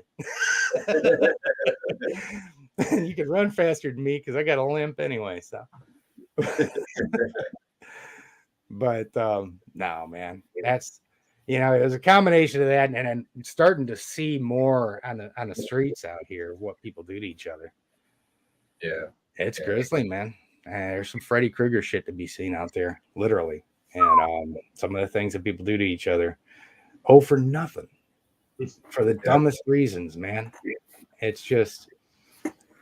Don't ever engage in a fight unless it's something that you're willing to give your life for, because you never know when something simple is going to escalate to that point. You don't know how stable the people are around you. It's scary stuff, man. It really is. Yeah, it's sad. So that was my turnaround. Like I said, 15, 20 years ago or something like that, when I decided I was done with the military and I was done fighting, Nice. And that's, and that's something that's just a lesson that I learned. And I spent a lot of my life learning something that I'm never going to use. I'm never going to really benefit from it. profession wise or anything like that. And I'm just at the point now where the only thing I can do is just tell people, say, look, man, being a badass isn't all it's cracked up to be. And people really don't fucking like you if you run around acting like a badass. They're just afraid to say anything. If given the option, they're going to go somewhere else and leave you sitting by yourself, being a badass by yourself. Right. You know? That's very true. So. You said you went to Bosnia. Was there anywhere else you got to see, like while you were in the military? Or? And Bosnia was interesting. I got detached from my unit and put in charge of a security element for an intelligence officer over there. Yeah, so we spent the whole time I was there on intelligence gathering operations. Really close to the Russian sector. We had a couple bumps, kind of bumped into the Russians here and there, Russian mob and shit like that. Had to interrogate a couple high profile people, but I didn't do the interrogation. I was just sitting there. I was a security guy there, making sure if they decided to jump across the table, there was somebody in between them. And then Iraq, I mean, literally, man, I went over to Iraq in 2003 to 2004 when I first kicked off. And I mean, once the initial push was over with, I kind of had fun the whole time I was over there, because I always had a 20, assault pack on my back with 20 pounds of C4 on it and a couple initiating systems. And, I can see how you can have some fun with that. Hell yeah. And I got a picture of me sitting down in a hole in a Baghdad soccer field, throwing C4 down over top of some artillery shells we was blowing up. And I'd get down there and I'd strap that stuff up, jump out of the hole, run back to the vehicle, pull a shock tube, shit goes off, and you're boom. And then you look up and you start seeing like the last 4 inches of the artillery casings. They're coming down and they're bouncing and dinging off the high tension wires. Oh, shit. And, there was this one time, man, I seen this little Iraqi guy come hauling ass out, holding one of them. It just came through my roof. He goes in the middle of Baghdad. I mean, we're not putting this stuff in the truck and transporting it. So, yeah, I mean, the safest way to do that stuff is you blow it in place whenever possible. I'm sure. I got called out for a elementary school out there that had been booby trapped, and I sat in there. I left my crew out pulling security around a building, and I went in to deal with it. And it was kind of wrapped, and I was trying to salvage any intel off of it that I could, and anything that would give us any indication of who did it or anything like that. And maybe that's one of the reasons why snakes isn't really that big of a deal to me, because I used to fit with bombs and shit. Right? Yeah, because like garage door openers were a really popular detonating device for some of these guys. And a lot of times there's people hanging around all over the place. You don't know who's got what in their pocket. You're sitting there with an explosive device in your face, and you're looking at it and you're going, just how much do I want to know about this before it kills me? Yeah. How big of a hero do I want to be for the intel guys when I bring this back? Or are they just going to come in here and scoop me up and send me home in a Ziploc bag? So,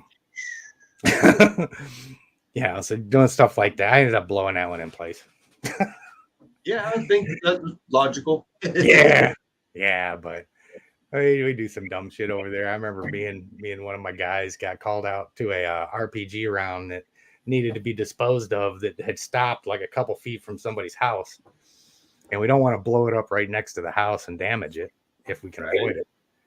So we're both looking at each other and we're like, because they can be kind of sensitive if they're a dud. You don't know why they're a dud. They could sometimes go off, change the temperature, shit like that. Oh yeah. And we're looking at each other. We're like, you think it's gonna blow up? And I was like, I don't know, dude. He goes down, he picks it up and throws it over his shoulder. He's like, I guess we're good. And we walked it off into the field. All the steel. Yeah. I mean, that's some of those things. If you mess up, you're not going to know it. So, so how do you get your balls of steel through security? They're not there anymore, man.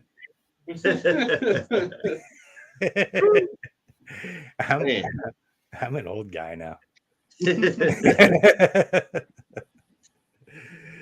No, man. It's I have The only thing, I really love doing the reptile content and stuff like that. I think it comes naturally just because I've given so many different types of classes in my life, and it doesn't matter as long as you can talk to people and stuff like that. Content, it's the same thing, whatever it is, whether it's military shit or fighting or reptiles or anything. Teaching's it's communicating ideas to people, but it's difficult when it starts moving into things like that. I think that's one of the reasons why I'm finally kind of drawing a line that some people aren't liking, talking about this Florida thing, because it's, oh man, there's just so many different aspects to this stuff that people don't see. Yeah. And it's not that I'm any smarter than anybody else. A lot of these people are probably a hell of a lot smarter than I'll ever be. But, we can't all have done everything. And when I've been involved in things that demonstrate that this is a problem and this is why you don't do this, I try and express that to people, because, you just don't want to see people making the same mistakes. So, Right. Yeah. Learn from my mistakes. Not, Yeah. Idiot. I already done been the idiot. Yeah, man. That's why I get so, like I said, that's why I get so disgusted with everybody on there, like, over my cold dead hands. Man. And you just feel like looking at him going, fucking look, Rambo. You ain't never had your ass on the line for anything, and your goddamn inheritance money's probably what you bought all them guns with, and you never even been off the damn couch. Right. So so yeah, that fires me up a little bit, because I'd like to see people just be more peaceful and not have to feel like they got to stand their manhood up with violence and talk like that. Right. You get 100 people standing in a commission meeting or something like that, all of them educated, all of them articulate, all of them coming with research and facts that are backed up with citations. Those 100 people will do a hell of a lot better than 10,000 people standing outside the gates with a baseball bat in their hand. I agree. That's just the way it is, And I don't know, maybe that's why I get so emotional about it, because this is something that we can't win with violence at all. Right. There's no way to win this with your guns, guys. It's not going to happen. And you've been through violence. You know that there's a lot of people out there that ain't built for it. Yeah. Myself included. Yeah. I mean, one of the numbers that goes around our community is 4%. About 4% of human beings are geared emotionally and mentally to do that kind of thing. And of those, you got to figure at least half of them are the bad guys. So, statistically speaking, yeah. So I try and dissuade people from that as much as humanly possible. But the only way you make sense is by making sense, man. Especially with this thing in Florida. Yeah, we've so got the moral high ground down there. It's not even funny on a global scale. And we just need to maintain that. Hell, we just need to be collecting data as much as we can. That's how we win. You collect data, you collect support, you get as many people on the books for USARK and USARK Florida as you can. You get as many people getting in there and giving money as they can, so that when it comes time to pay the scientists to write papers, pay the lawyers, these people are already on the books. They're ready to go and strike while the iron's hot, because FWC is back on their heels. They are. Absolutely. In a big way. Yeah. That's why they're doing nothing but like landscape shit right now. Yeah. Watch Tyson when he fights, man. He lands that first shot and knocks them off their feet a little bit. You don't sit back and let them catch their breath. He goes in and slaughters them. Right. Yeah, it's the same thing. That's the same, with FWC right now. They're in such a bad spot. Yeah, for sure. And I posted a thing online earlier. It was really cool, because when you go on YouTube and do at least that's what it shows on mine, where you go in and you search Florida FWC, it doesn't show the Florida FWC YouTube channel. It shows, Intrepid Exotics, New England Reptile, Brian Cusco. Nice. Hell yeah. Hell yeah, man. For the first week, it was Florida FWC, and then a news channel, and then me. And then it went up the next day to me and then a news channel. And then it fell off for a little while to where it was all news channels. And here the last day or two, it's been just 3 reptile channels every time you look up Florida FWC. That's awesome. You don't get that. I mean, that's a gift to us. This is our opportunity to really draw awareness. Right. And you really are. Thank you for that. Hell yeah, man. And you're doing it the right way too. And you're encouraging other people to do it the right way. And keeping a cool head about it while doing it the right way. Like, thank you. Yeah, it's been, I mean, it's like I said, man, the feedback has just been crazy. I read through here and I see people from all over the world that are like, dude, this is wrong. It is. I mean, you can't, I can't even watch more than like 3 seconds of shit. Yeah, I would say I wonder how Chris is doing. Like, I wonder how many. Like, I think that's another thing. We should probably be reaching out to Chris and seeing how he's doing. My understanding, I think Daniel from USARK Florida had talked with him, and he's kind of going radio silent. I'm sure, I don't blame him. I don't blame him. I'd probably be the same way if that happened to me. Like, if somebody came in here and killed all my animals right now, I might make a video saying, "Dude, this is what happened. You guys build support, whatever. You know, appreciate it. I gotta go. I'll talk to you when I get in a better frame of mind." I'm done. Yeah. I'm sure it's a tough thing for him, but I mean, they've got the GoFundMe page for him. That's looks like it's doing fairly good. I ain't checked it in a couple days, but he definitely, him and Bill need to definitely be taking him to court.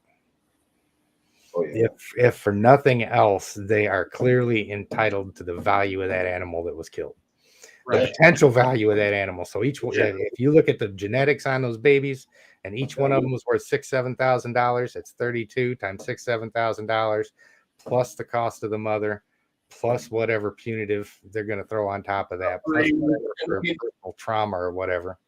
And how many more years of breeding could he have got out of her? And who's to say he doesn't pair her to something more expensive down the road? Right. I mean, it's not all about money, but money is how you get people's attention. Exactly. You know, if you say, well, it's not about money, I'm not getting greedy, I only want $100,000. You know, some land developer is going to pull that shit out of his PayPal account. Oh yeah. You're like, go away, and they're going to keep doing this shit. You know. So you know what? This isn't about money for me, but this is the only way I'm going to get your assholes' attentions. Let's do 5 million. Let's start there. 10 million. Exactly. Something that's going to hurt you. Something that's going to be an actual acknowledgement that you screwed up. Yes. Yeah. So. And people are going to know that you ain't just paying hush money. They know that you fucked up. Right. Exactly. Fox News. Say that out loud. I try to stay off of that topic, but I can't help it. Like all the news is too. All of them are, but they're Fox just happens to be probably the worst. Yeah.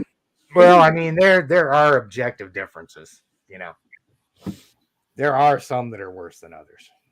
So. And they're all fucking just pumping fear. I don't care which one you're talking about. Like fear and hate for the other side. Right. There's some that are fairly reliable, but it's just like anything else, man. You can't put faith in the content. You've got to actually just kind of use your own common sense and figure out what you need to do more research on if you're actually going to develop a position on something.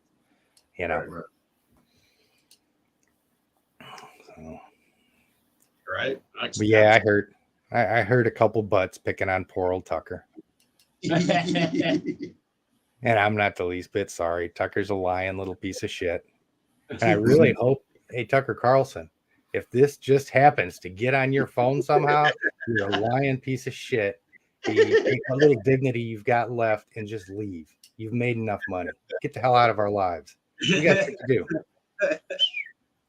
And you look like a caveman, a confused. Yeah. Yeah. Yeah. Yeah. I mean, you kind of tell. I'm still capable of a really big amount of hate. I think that just comes with being older. Right. I just don't like liars, man. I can't stand it. Yeah. I will deal with anybody. I don't care whether they're what our differences are. I can deal with anybody that's honest. As soon as you start lying to smooth shit over, man, it's just I lose all respect. And Oh, well, that's all our politicians. mm-hmm. Yep, it's really hard to tell who's full of shit and who's not. Especially when they're all full of shit. Right? Yeah, I really hate it, and people will start throwing it, oh, you're this, you're that, it's not about being liberal or conservative. It's about being honest, man. Yeah, I'm a take a look around guy. Yeah, exactly. It's like I'm a freaking realist. Right. I'm a realocrat.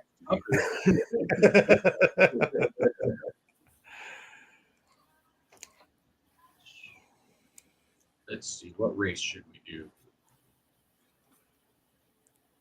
Now, well, you guys are setting up that race, man. I can't take it anymore. I'm gonna go outside and have a smoke. Hey, no There you worries. go. Yeah, no worries, sure, brother. man. I don't smoke in the house Oh, because yeah. my computer's sitting right here, opened up to keep it cool. And if I smoke in here, I think I'll gum up in no time. No problem, man. Let's see. Where's my Dinosaurs, that's kind of close to snakes. It's How come they don't have a fucking snake race on here yet? right. All we're doing is snake races. If there's any coders out there, we're gonna need a different program here soon. I know there's There's only over space 100 people. Hopefully, we get over 100 people someday. Yeah. We need snake races too, so everybody wants to get on that. Snake race timer with over 100 people. Okay. I'm just gonna leave it right there. I'll be back in a couple minutes. Oh, buddy. Oh yeah, Tim's definitely cool people, man. Right.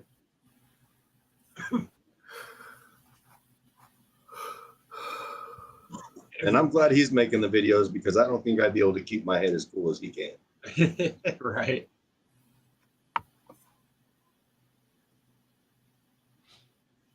Everybody comment Intrepid if you want to be in this next set of races. Big shout out to Pip Stalkers, Big shot. Peter and Ashley. You don't know you're doing yourself a disservice. That's right. Those girls are super awesome.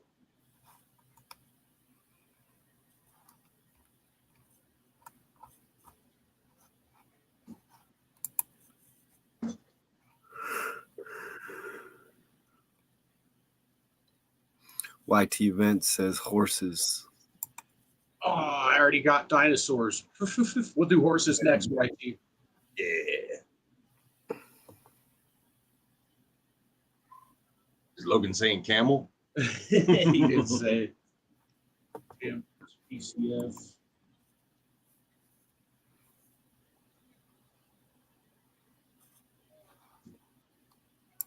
I know that Benji's always talking about like if there's 4 people on the panel that it ends up booting him and all kinds of stuff. I wonder if he's got the same internet as Logan.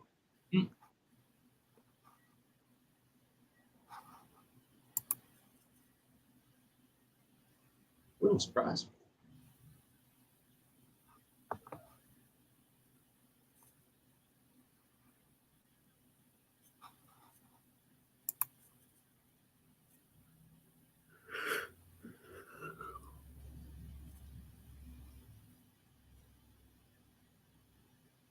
So Elias, you got to put me on, man. How the hell did you start doing those modeling jobs? That looks all right.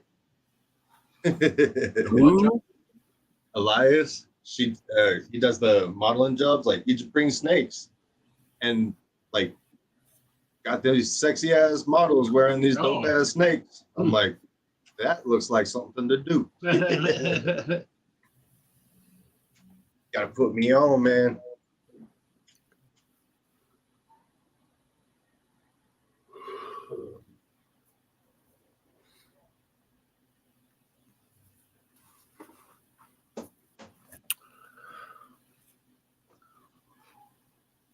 Anybody produce any clutches lately that Holly?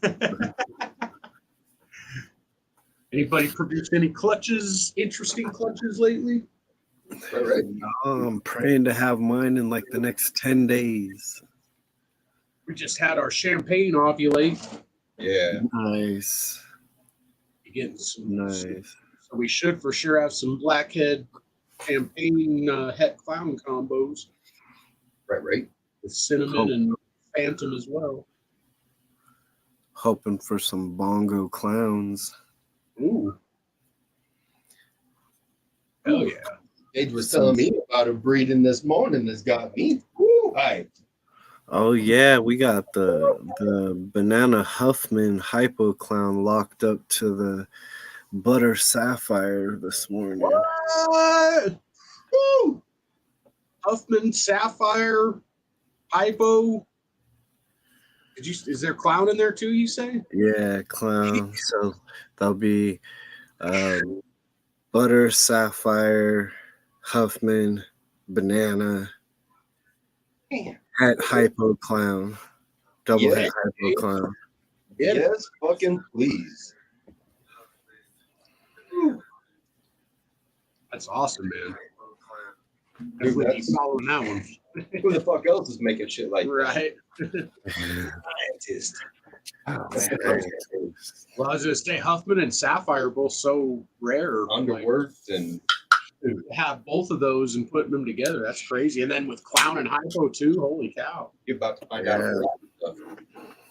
Try to get ahead on that game real quick. I gotta say, man, it's amazing how much of that stuff there is about ball pythons when I watch you guys talk about breeding. Right? Yeah. I'm the first to admit I am completely ignorant to most of that stuff. Most of the time when y'all talking about your pairings and stuff, it's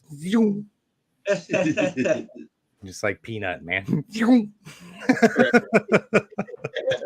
So, James, it's not possible to have two copies of Cryptic and two copies of Clown because they're allelic. So you can have one copy of each, and that's what's a Krypton.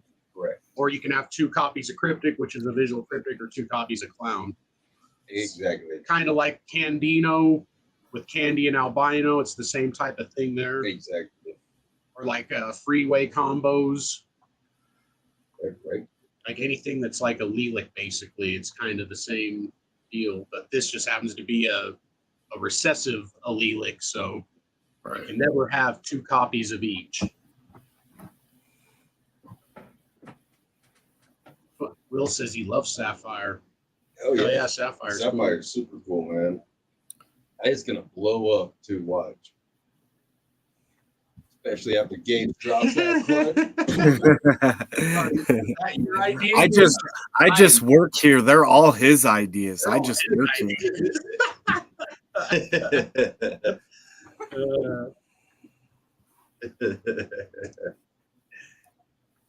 Yeah, hopefully we get to see the scientist again someday. Right. Bring him out. Yeah, right. You never know. He might be on the show again one of these days. Right.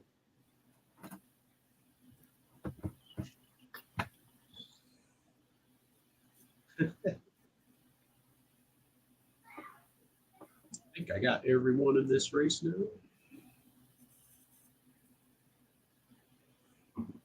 Yeah, I can't do prairie dogs after thinking about it. I'd have to make a great big ass sandbox. Yeah, you got to be careful. Everything in their enclosure is steel because they chew everything else up. Oh, I bet. Yeah, if you try putting them in anything with like a plastic bottom or something, they'll be out of that in less than a day. Oh, yeah. Yeah. Yeah, if they get out, you got to watch them, man. They love clawing through carpet and trying to dig through it. Whew. Bottoms of doors, anything. You really got to keep an eye on them because they will destroy everything. Wow. But there's some people, man, you see them in these prairie dog groups that let them just free roam. Huh. And I don't know how they do it because every time we let ours down, man, they go out and they try digging through the floor. And they got to catch them and put them back. And always thought a skunk would be really cool for obvious reasons. Right. Nothing else for shock value. Right. Oh. And I guess they're pretty good for rodents too. So like breeding rodents and shit, have a skunk on hand. They're pretty cool. Right. I don't know, man. I still think one of my favorite animals, man, is the sloth. Dude, sloths are awesome. That video, I put a video up. I shared one on Facebook the other day where a guy, there was a mom sloth up in the tree and the baby was at the bottom crying because he couldn't get up there, and he picks it up and hands it to the mother, and she wraps around the yeah. I was just like, before the guy goes, man, the mother scratches the kid and then reaches out for the guy, like, to shake his hand almost. Thank you, bud. Right. It's like, thank you. I'm too slow to do this mom thing. It would have taken me another 8 hours to get down there to him. What up, Bobby? What up, Bobby? Bobby got kicked out of kindergarten because he doesn't play. At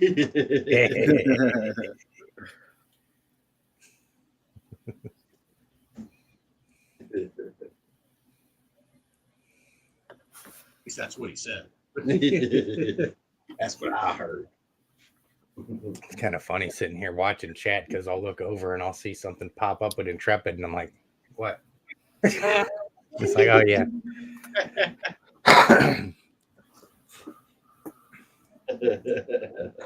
Why is everybody yelling at me right now? Right. And that's one thing. It's been really hard since this thing happened, man. Is there's so many. I try and pay attention to every comment that comes through on the video. I try and read every one of them. Right. Partially to filter out, make sure there's nothing really negative going through. I don't mind negative differences of opinion type stuff. I'll address that, but like I said, violent stuff and all that, I kick those out right off the bat. Right. I don't want it to be a sounding board for people to be doing shit. But man, it's getting hard to keep up with. On the other side of the snake. So big shout out to Pip Stalkers. Hell yeah. We got this breeder female from them. We finally got into GHI.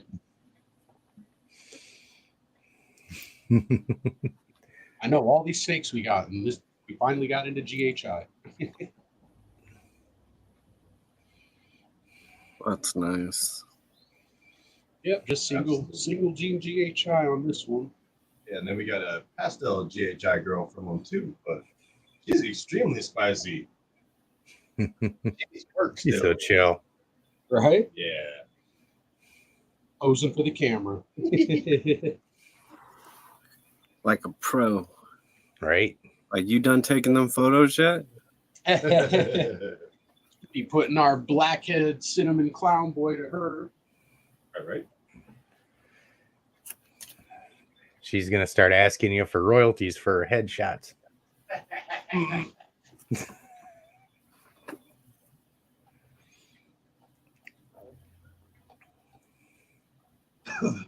Ooh, he's grabbing her.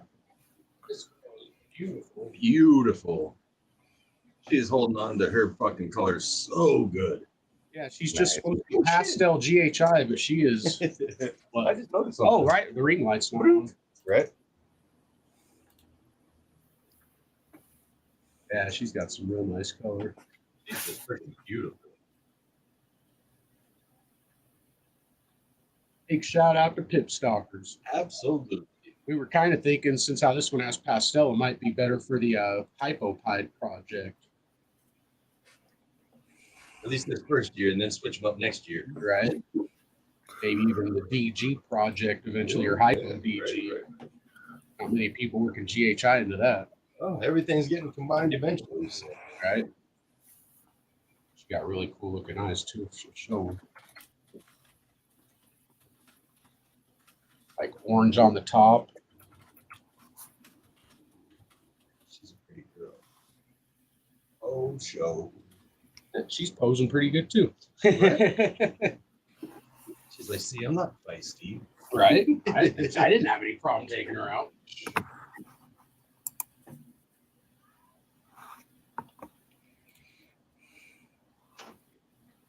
Thank you for the link, Ledka.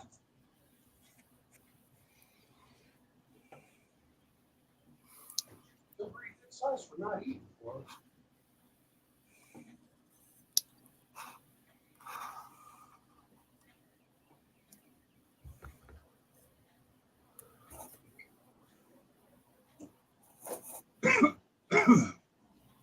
It's how Pip Stalkers is the sponsor.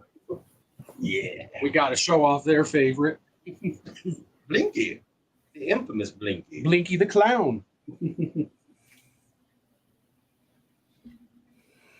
So here in Colorado, Blinky the Clown was basically like Chicago's version of Bozo the Clown. Right.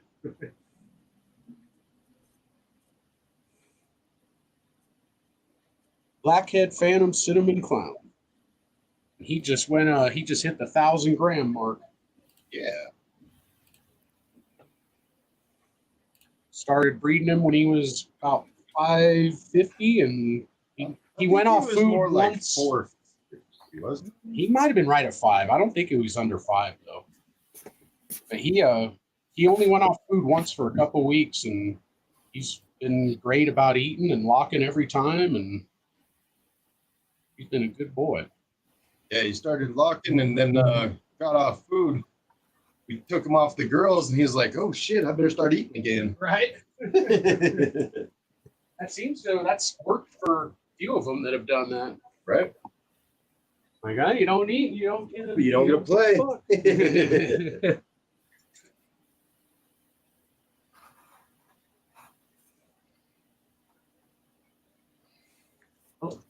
Old man says, "Hey Tim, I hope to send you that list about U.S. ARC numbers hopefully next week sometime. Also do one for North Carolina. When you see the numbers for Florida, you're going to be blown away." And not in a good way. You'll see what I'm talking about. I think, I remember him commenting on another live saying something like only 20% of the reptile keepers in Florida are members of U.S. ARC, but part of that is, like we were saying, they're worried about the backlash of, if they join or they're vocal or anything like that, they're worried that FWC is going to come to their door and do the same shit, like Their name is on a list at that point. Yeah, exactly. It'd be easy to go to. It's kind of like, And it's a shame that you even have to think that fucking way. right? Yeah. Yeah, that's another reason why it's just so important that everybody in the country get behind these guys. I'm touching base with, like I said, all around the world jumping in on board on this thing. We have, like I said, if they see that we're going to defend Chris and his guys down there, then they'll feel better about joining, about getting involved and things like that. And FWC will be less apt to go after somebody because they might see somebody that's got 20 snakes and think, oh, they're not a big deal. They get a hold of US ARC Florida. They put out a video. The rest of us start hitting it before you know it. They've got all of this shit to deal with all over again every time they try and screw somebody over. Yep. That's the only way we're gonna really be able to put a big dent in this stuff.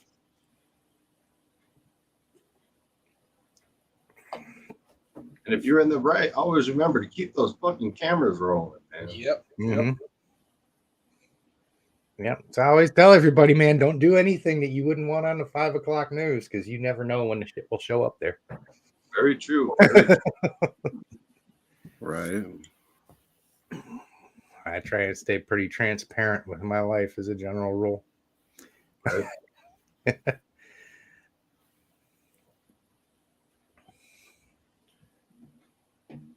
Oh, damn. Oh, yeah, Zach. Right. Get it. Hit it. 4 minutes. Got some Oh, stuff shit. out of that clutch you want to get rid of. 4 minutes to 4:20. I got to twist one up in 4 minutes. Oh, yeah, thanks, Ledka. Ledka's dropping links like crazy in the chat. Linka. Right. Linka.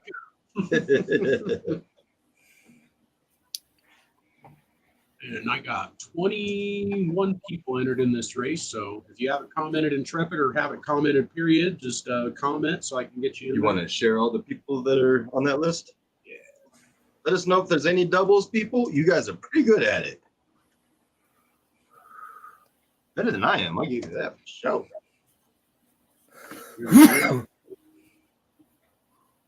At least. Oh yeah, let me go ahead and grab that other notebook because you still have to put 2 names on the list for what we owe. Okay. Yeah.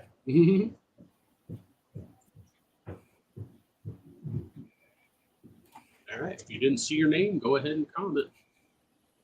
Oh, Kraft Brew.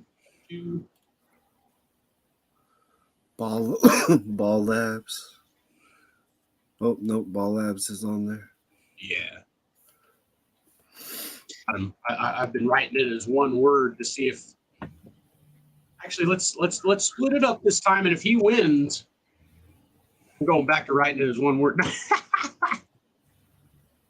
He was like just killing it there for a while.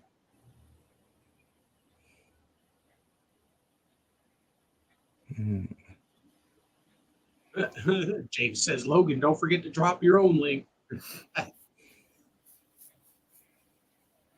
First rule of business, pay yourself. Not the first rule, but I don't know if you guys are familiar with some of these guys, but like DNT Retics and Chris McVicker, all retic guys out west. One thing that they started doing is they started making it mandatory before they sold a snake for somebody for them to get a US ARC membership. okay. And the way they encourage people to do it is they don't just say, well, you got to do this or I'm not going to sell it to you. They'll be like, well, this is how much the snake costs. I'll take $30 off of this as soon as you send me a screenshot showing that you signed up for US ARC membership. So essentially, they're giving away US ARC memberships with snakes. Crazy. Oh, yeah. Yep. That'd be a good way. We were talking about like doing when we hit 1,000 subs and we're able to do members for our channel, like doing something like that, make it like a $50 a year type fee, and included in that is your US ARC membership, like. Right. Yeah, I thought that was a really good idea. If I bred and if I sold snakes, that would definitely be part of it. I mean, you can't really force somebody to do something, but I would be like, well, unless you've got a really good reason not to, that you can express that's not complete bullshit, then I wouldn't sell anything to them unless I'd seen it. That's a good idea, Ken. Do that, yeah. Give a discount to US ARC members. There you go. Yep. Yeah, because like Tim said, it's like you don't want to try to force them, but if you make it Right. nice. Yeah, I mean, I can respect somebody's opinion of not wanting to be a part of an organization if they've got a legit reason. Doesn't have to be legit to me. If it's legit to them, okay, we could try and talk to them about it. If it doesn't make sense to them, it doesn't make sense. You kind of drop it. But yeah, I would say in 98% of the cases, I think that's a good way to help promote. Plus, it helps to just give people another resource as they're taking care of their animal. Something else that they can learn from and be exposed to different keepers and things like that. Right. So, Trevor, the way I understand it, the reason why there's not chapters for every state is because the main US ARC is able to handle all the states, but there's just always so much going on in Florida that they needed their own chapter, basically. Like, they're basically on the front lines. It's difficult to get US ARCs statewide because there's not enough support in most states to fund it and to make it work. Check it out. Usually most states Easy have for you to say. whole society. So check in. Yeah, the Herp societies. Yeah. That's the way it is in North Carolina. There's an NC ARC out here. It's not organized. It's not funded. They don't have their tax situation set up or nothing like that. So they really can't do anything. There's a small herp society out here that got started last year. I think it was that they started it for North and South Carolina combined. And there just hasn't been a whole lot of activity on it because the guys running it are too busy to really do anything with it. One of the guys is a traveling musician, the other one's trying to work a full-time job and do the rest of his stuff, and they just don't have time to invest into it. So that's why a lot of the state organizations fall on their face. Right. You haven't seen one race yet. You placed third in one, old man.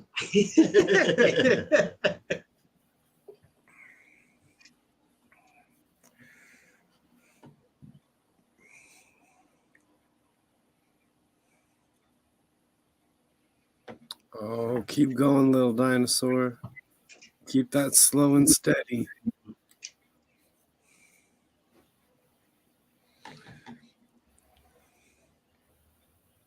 Man, where's the Piranaconda at?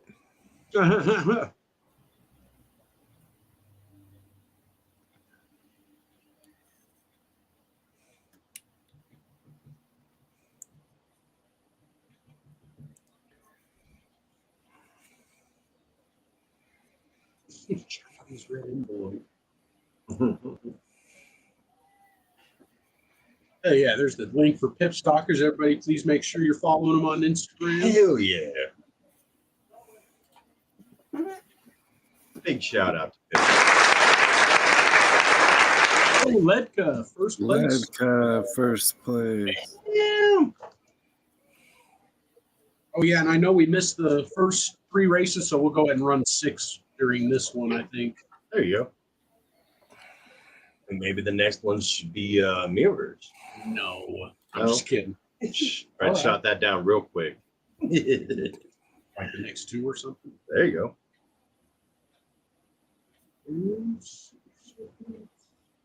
On the board with 2.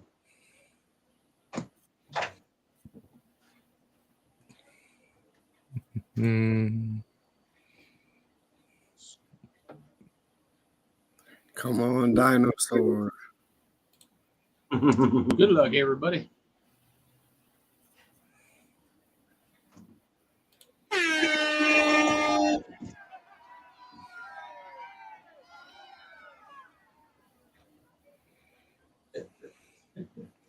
Oh, I'm the same kind of dinosaur, just a different color this time. I'm going for the one that's extinct now.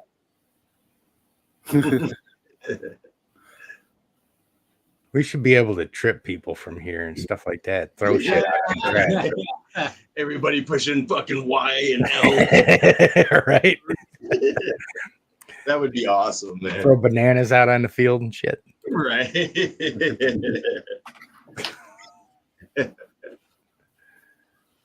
That would be awesome.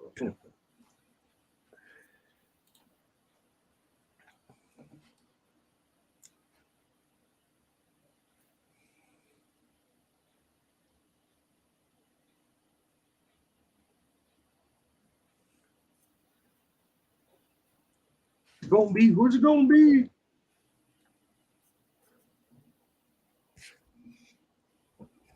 Looks like Bobby's holding the lead for the moment. Here we go. Oh, here comes SOS. Boost. And it was mirror on this one and the next one, right? Yeah. Oh shit, Mrs. Ledka. Oh, never mind. I thought she was already on the board, but I guess not. Just like that. Right. And then SOS. Oh shit. Stan. He's up to 5. Right. Eric B. No, rock him. Eric B on the board with 2. And then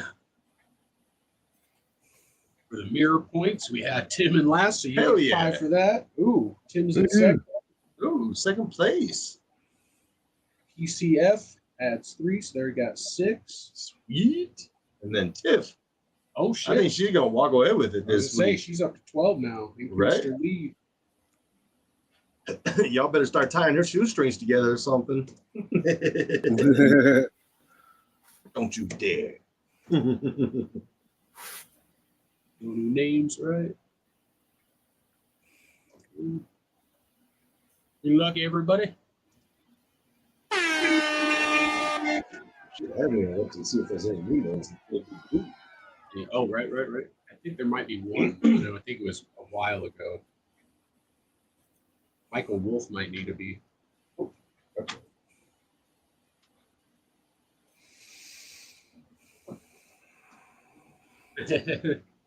Tiffany say cha-ching. Check my PayPal. Oh shit, you sending me money?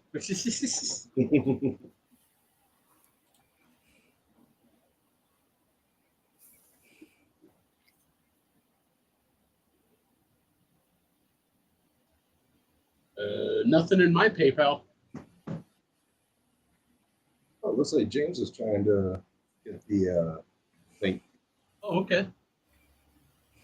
That says Alex. Yeah, but what? You go to Oh, gotcha. this, and its names are James and Alexandria. Gotcha. Yeah, that should be White Tea Vince, I believe. So yeah, we're sending it to you now. Amethyst.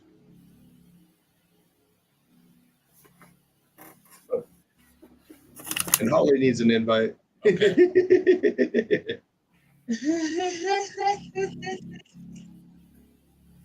I've been slacking. That's what I've been doing. Damn, Tiff got second, so she's up to 15.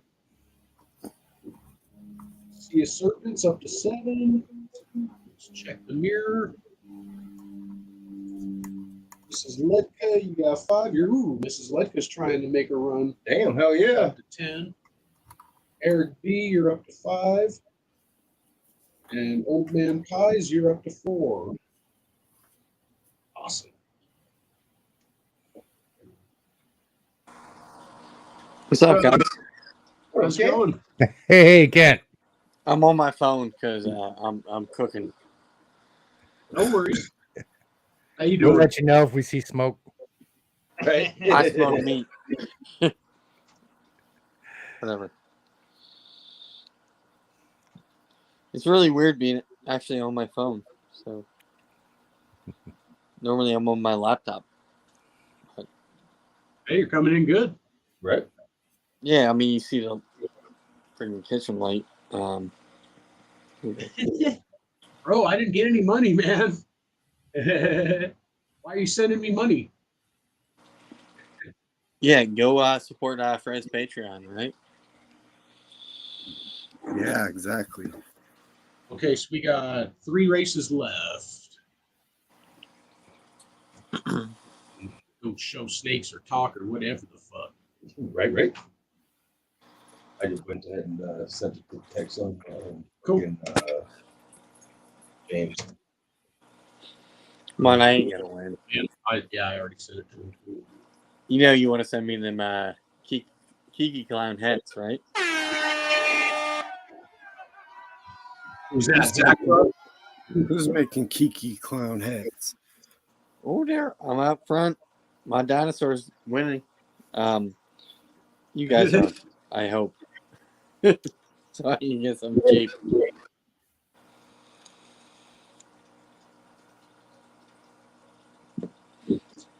Yeah, somebody does need to fall over. I mean, all those tails out there, somebody's going to get tripped on accident. Right. Leprechaun tripping on acid? What? Right?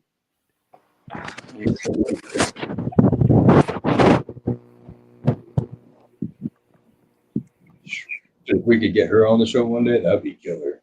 Iguana Queen. She's got that fucking Komodo Oh, dragon. wow. Who's that? All light. Iguana Queen Really? on Instagram. Yeah, she's got a Komodo dragon. Why is it so light? Wait, what? Who really? I mean, that's kind of cool. Okay, Elias. Rigged. Oh, okay, I got ball left. Okay, yeah. Even I'm happy. second. I see what Oh, he's saying. sped up. I was gonna say that thing's moving faster than any Komodo I ever seen. She's got it sped up. We got so much like footage of this. I mean, it's just so cool. Those have got to be the most chill lizards in the world, man. Yeah, they really do, because they've got nothing at all to worry about. nothing to fear. They're the apex predators, and when they're not, they're gonna do Partho. Right. Oh shit! We got to make more Komodos. That's kind of awesome, man. That's why Niles are naturally such shitheads, because they're out there fighting off prides of lions and shit all the time.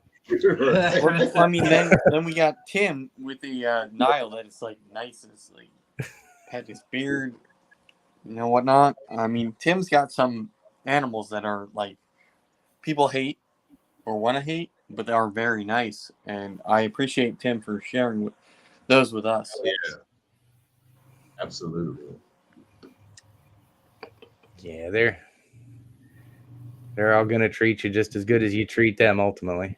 Yeah, animals are a reflection of the people who own them. Yep. Aside from my boa, he's just a dick.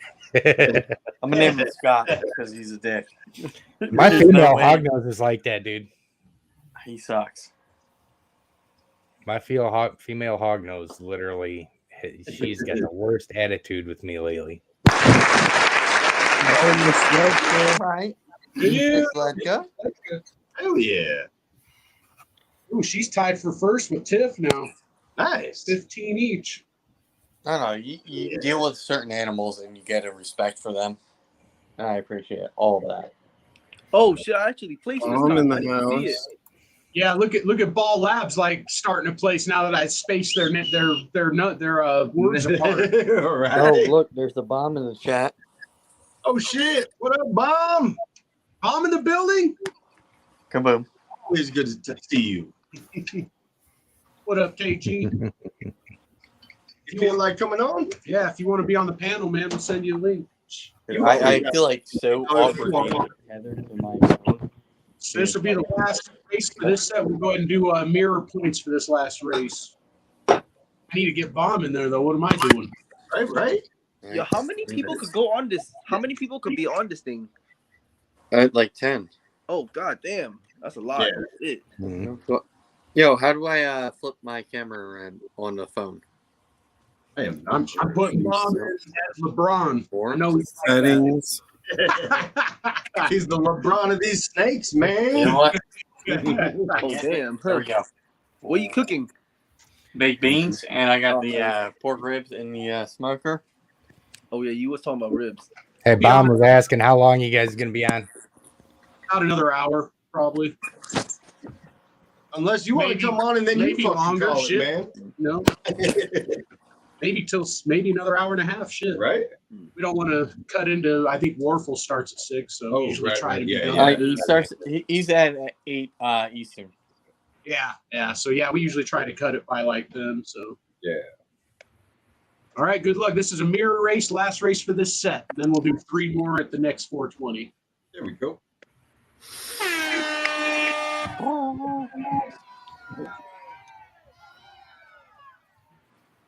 So what up, James? Good to see you on here. Yeah, I haven't been on the stream for a while now. Right, What's up, right. James?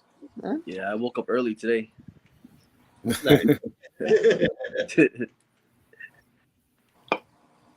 Look, I cut my hair bald. Oh my! Look at see how bad the hair was. Look at that. Got the horseshoe going on. What's up, Holly? What up, Holly? Hey guys, how's it Hey, going? Hey, What's up, Holly? Hey. I'm over here hiding out. There you go. Come on, Kraft.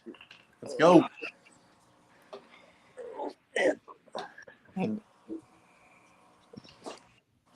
Oh yeah, this is awesome. Panel's filling up. I'm way up there, way too early. Yeah, unfortunately. Hey, didn't we have the ladies winning last week? I think so. We Ladies had been like a lucky over 3-way here. tie between ladies last week. I'll be quiet to keep the 3 ways with ladies out of the Oh, conversation. Mrs. Ledka gonna win again. Mrs. Ledka just went in Hell yeah. first by herself. Hell yeah. Man, 20 now. Oh, and Eric B in second place is gonna say Ray. 4 wins, dude. Just that's all Damn. she's gotten is just wins. Fucking get it. Eric B, you're up to 8. No rocking. Bobby on the board with 2. I'll be in the beast. Oh, I placed again. Yeah, I think being on the stream is a lucky thing. Oh, I was in the 20th. I was on 20th place when I wasn't here. And I never win.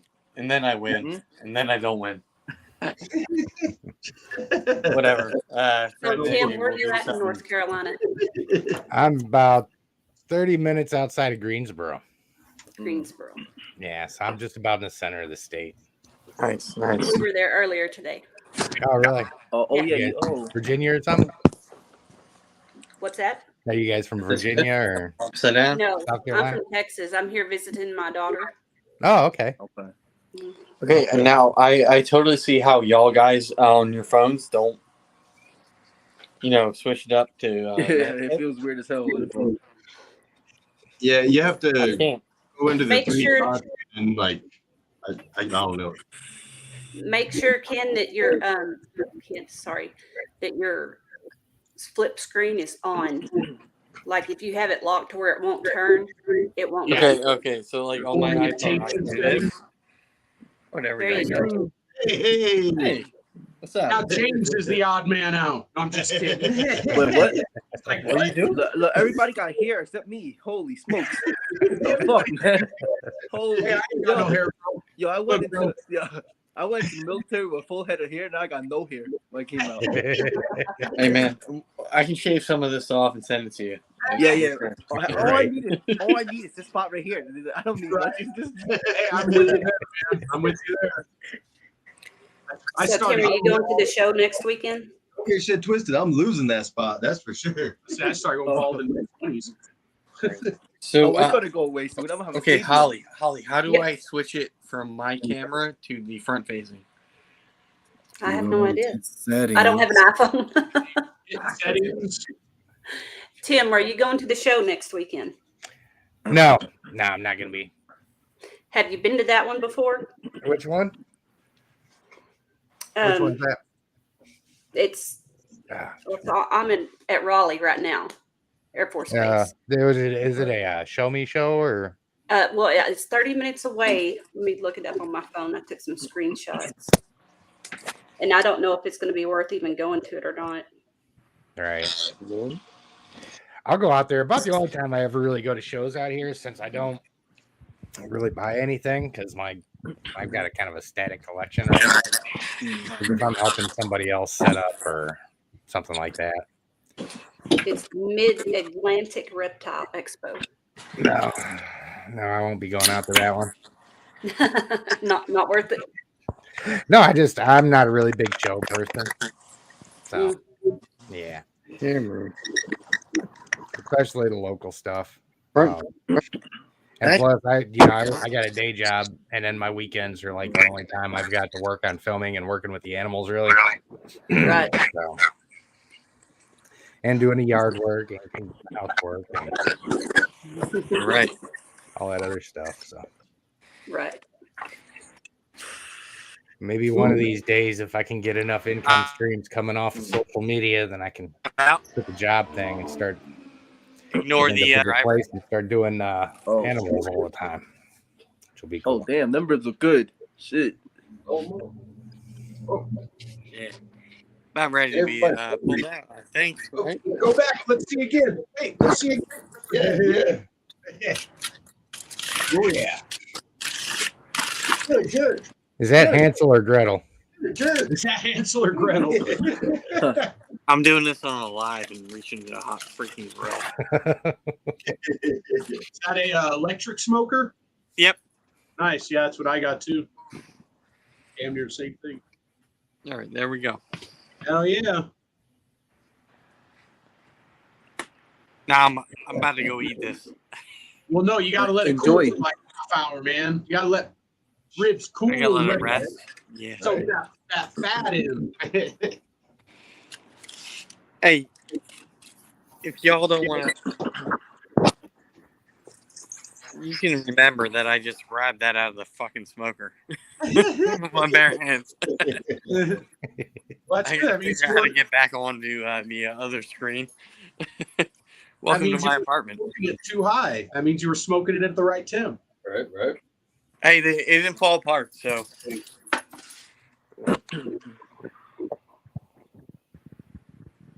Welcome to the other screen. Always wrap mine in peach paper. Huh. Allows it to keep taking smoke. Interesting.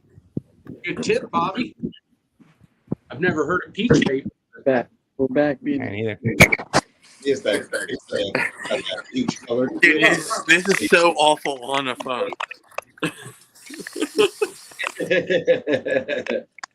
Like I miss my laptop right now. But yeah. Anyway, that's we're gonna let that rest a little bit.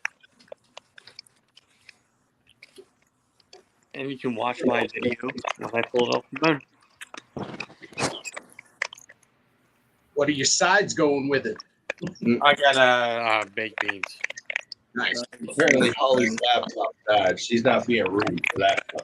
Damn it, Holly. Hey, Ken, those ribs look like they're about to fall off the bone. There we go. Darlene's like, what the fuck is peach paper? What the? Anything I said when I was pulling that out there. Yeah, it makes sense. You probably meant parchment paper. That's what I was trying to dig into. Well, you see, if you've ever been to like the Kansas City barbecue places, they fold everything up in this that has like a peach color to it. I'm assuming that's what he's talking about. Yeah, I mean, there's a weird thing like for like Alabama has like a white barbecue sauce, right? That's just weird. Yeah, apparently he meant peach paper. She's all you can get it on Amazon. The best barbecue I ever went to is down in Fort Worth, Texas. A place called Risky's out in the stockyards. The time I went there, man, it was like all you could eat ribs for $10. Wow. Oh my God. Yeah, dude. That's And they were freaking brontosaurus ribs like the Flintstones too, man. They set that shit down on the table. And the shelves rattled in this place. Tomahawk steak barbecue. Oh man. I've never heard of a place doing all you can eat ribs for any price. I know, right? Let alone $10. I imagine you end up with some big boys Right, at the door. Yeah, it was pretty damn amazing. Of course, you were done walking around the stockyards after that. You were lucky to walk to the car. Oh, sure, man. Had to let the belt out a couple of times, I'm sure. Yo, there's some all you can eat spots, right? But if you don't finish your food, you have to pay for the rest of it. That sucks. Mm-hmm. Yeah, right. I don't like those spots.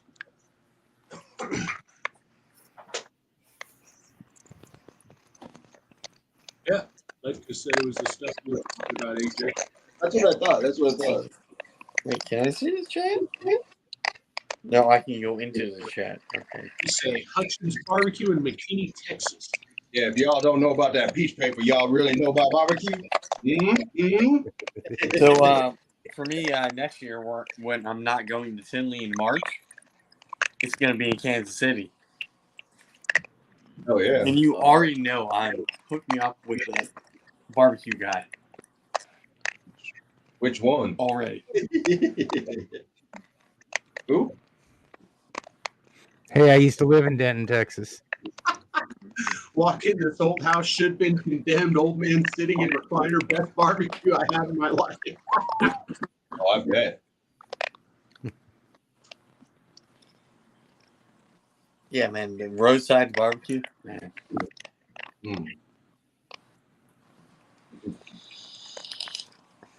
Built a section of road in Denton, Texas. Oh, now I hit the chat thing, the comments, and now I can see all of them. they keep on blowing up for me. Yeah, you want to come to Pennsylvania? You have my barbecue. Paducah's Uh, nice too. If you're invited, go to Chris at BNS's on the 6th. On the 6th, huh?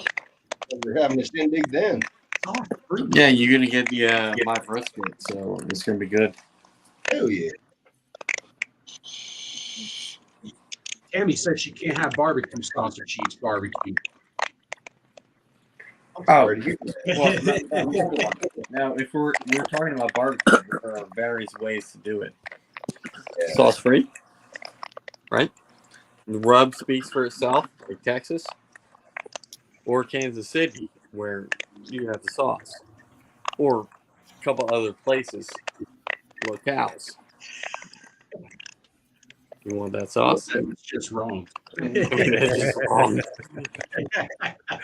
When it comes to sauces, I like the real super sweet ones, and I like the real fucking high vinegar ones too. Okay. All right. So for me, what I did here was a gochujang and barbecue sauce, mop on top of secret blend of coffee and whatever the hell rub I did. Oh damn! Oh yeah! That sauce. So you won't never know the rubs that I do, but you might get to taste my barbecue and that rhyme, and I'm happy it did.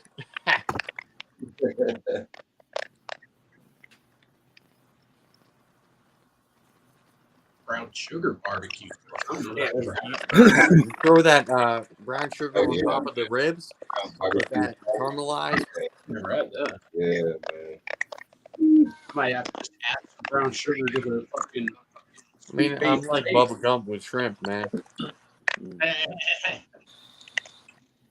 And the brown sugar also caramelizes on it real good. Makes it like crispy. Now I'm getting hungry. Put it out. Make that sugary candy on top of the barbecue. Oh, and when it's like crispy. I mean, it's good when you get it to caramelize and like crisp over top. Yeah. None of that burnt barbecue sauce. I'm talking caramelized.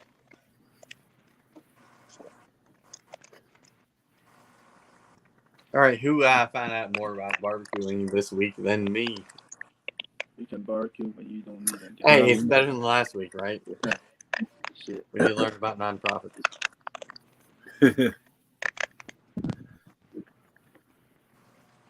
But yeah, I'm gonna go eat this. Enjoy the rest of your night. I appreciate all of you, and I will see you next time. Later, King. Yeah, I don't care.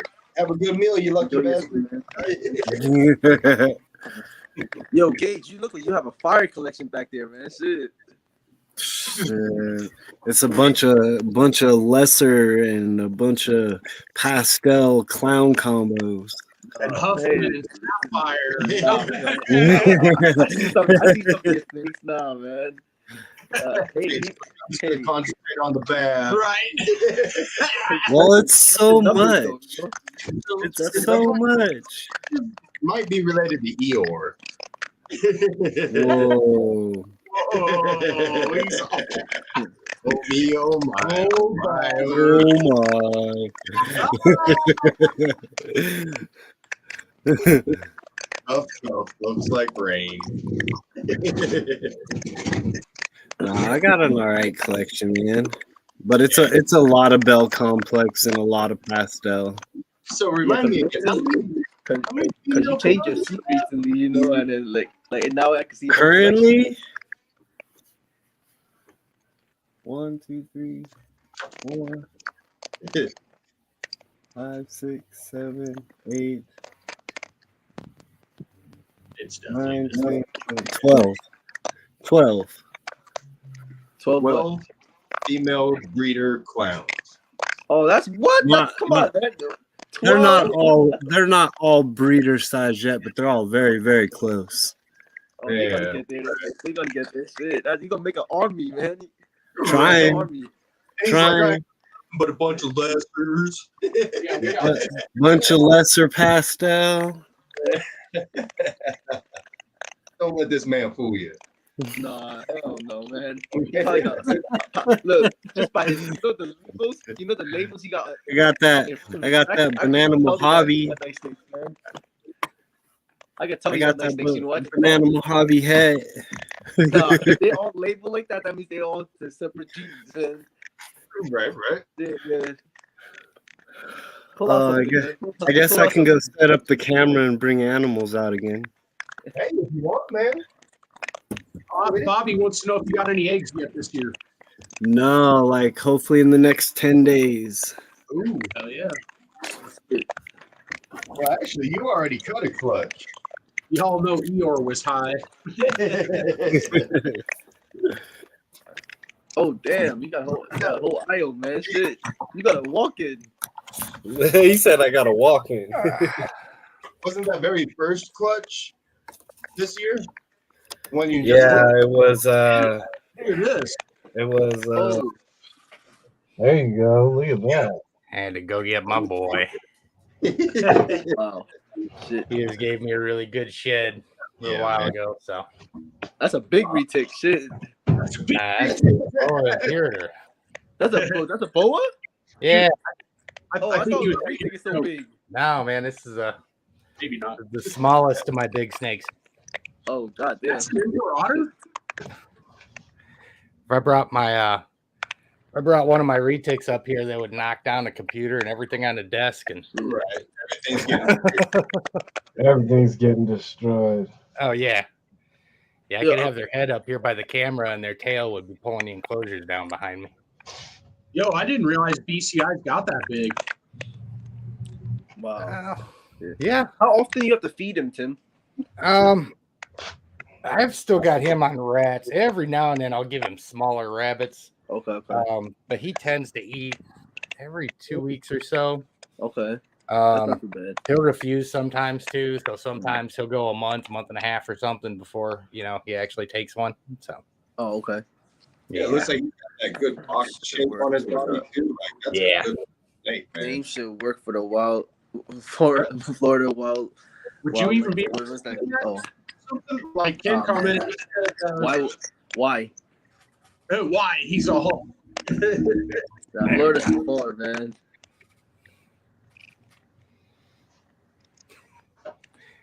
They need better people in their games. I wanted to be honest. I wanted to work in the zoo when I was younger. I wanted to work in the zoo, but I just didn't know how to take care of the animals. You know what I mean? So, come on, buddy. Yeah, I think awesome, Tim. He has got just so much energy right now, man. Yeah, I didn't realize that BCI's got that big, man. That's cool. Yeah, he's super super tame though. Oh yeah, super tame. Yeah, when I got him, he was pretty close to dead. Oh wow.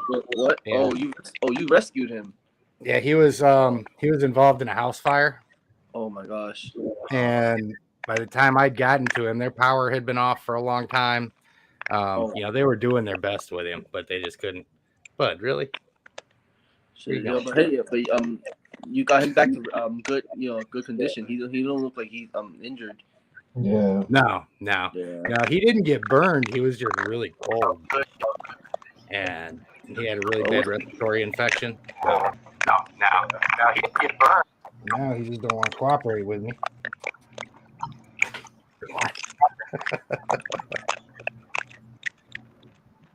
Hey, go find a camera, man. Does he ever crack your back for you?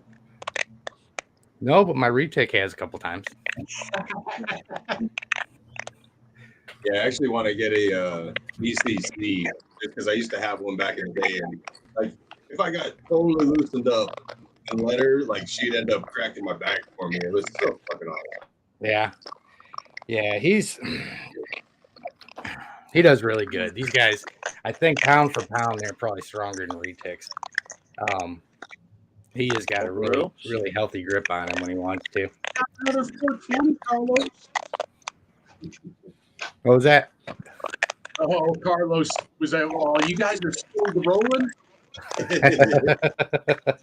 Yeah, we still got to celebrate California's 420. Yeah, there was That was one time last year. I had my big male retic out, and he was kind of wrapped around my chest, and it wasn't even a full circumferential wrap. It was just he looped on the front and looped on the back, and he was started to stretch out to go toward the tree, and he decided to hang on to me, and he squeezed so hard just hanging on, and it cracked my back, and I couldn't take in a breath of air. Oh wow! Yeah, I mean he was hanging on, and he wasn't even wrapped all the way around. Just those two folds pushed him. And I tried to breathe in and couldn't. I was like, okay.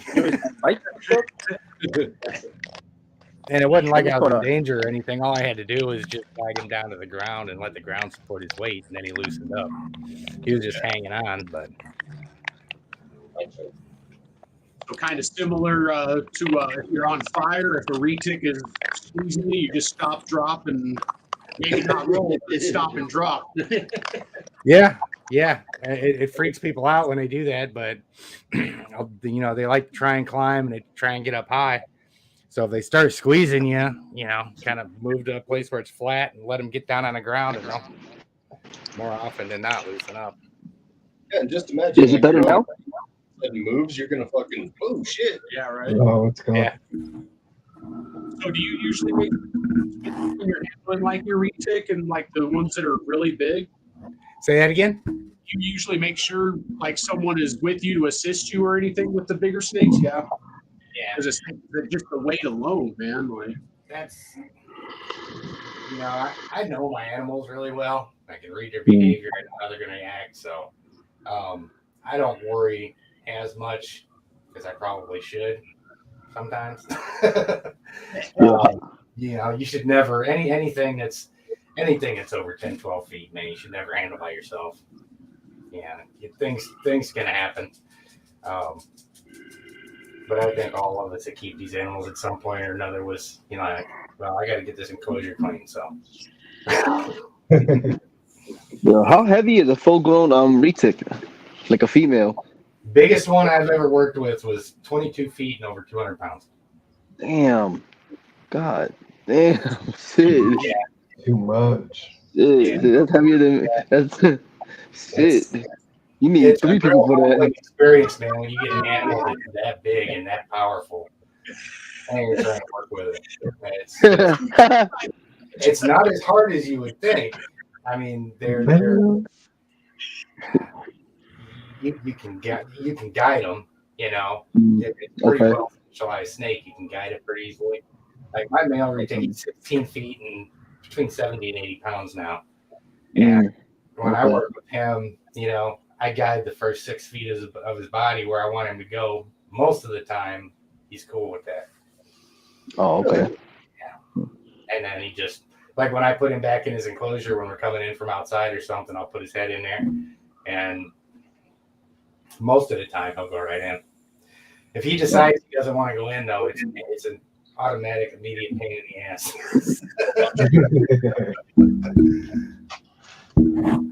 What's his name, Tim? This one is Charlie. Yeah. Charlie. Charlie. Yeah, Charlie Chaplin. He's got a Charlie Chaplin stash. You want to Must have a good mustache, right? Yeah. All right. Awesome. Hell yeah. Yeah, how crazy that would be, right? If a ball python could have those patterns too. If you make a new gene with a ball python that has those patterns, oh man, that would be fire. I keep saying I want him to breed reticulated pythons with a coral snake pattern. Shit. That would be crazy. That would be cool as shit. That would really be crazy, right? Right. Yeah, man. He's got his tail wrapped around the bottom of his chair. Hey, good luck. Yeah, I'm not gonna lie to you. I can't tell the difference between a retic and a boa when they're babies. Nah, You should get a job with Florida FWC, man. Nah, man, nah. It's my first year, man. So I'm still learning everything. Yeah. Oh. Yeah. You seem like you're too good of a guy for that stuff. Nah, I thought that was a retic, man. Nah. I work in the post office, man. No Short troll. male, short male. Yeah, short male. And this is like I watch these guys around your neck. He's hanging on. He's squeezing his ass off right now in the back of my neck. The only thing that's free is a spot. Damn. He's just hanging on, and he's. Oh yeah. Yeah, he's a big boy too. Come on, bud. Mm-hmm. It's how people get in trouble. It's how that guy up in Pennsylvania got messed up. Yeah. You know, letting them get around the neck, and they try and hang on or something like that. And if you were to jump or something to start with a snake, like yeah, yeah, like anytime I get my my retic specifically, there's not too much that really makes this guy right here nervous. But like the first time of the year that the retics go outside, they get a little nervous about it. Okay. Different environment, they see things differently in direct sunlight than they do inside. So she gets really nervous, and she'll like just latch onto me. She'll wrap around my leg and cut off the circulation of my feet. She's hanging on until she gets comfortable. Yeah. So Just so good, much man. snake, man. You gonna chill out now? I think he's gonna chill out now for a minute. right. Shit. I just needed my tree to stop moving so much. Right. Yeah. Yeah, the biggest difference between these guys and retics when you're working with them is boas are a little bit harder to read than retics are, I think. Yeah, I think so. Are they more aggressive, or a retic is more aggressive? I don't know that they're. I don't really call any of them really aggressive necessarily. Okay. But a boa, their natural body posture looks a lot more like they're getting ready to strike. Oh. Yeah. They're always S stuff like that. Yeah. Yeah. For sure. So always. He's just like. What are you doing? And he's breathing right in my ear too. I wonder if I can catch that on the mic without disturbing him too much. Probably not. You can catch my retics, man. You can hear them breathe like nothing. It's crazy sometimes. You can catch it really good on the video. It comes up, all you hear. Right. Oh, that's why I had to put the headphones on, because I know my shit was staticking. Yeah. What you doing, bud? What you doing? If you eat too much sugar, you take your fibros act up. Yeah, see how he's sitting there with his head? Like if your retic starts doing that, you really need to start paying attention. Okay. Yeah, that's what happened when my niece tried to grab she has a retic, right? And then like she grabbed it when it wasn't set, and it bit her in the arm. Right. Yeah.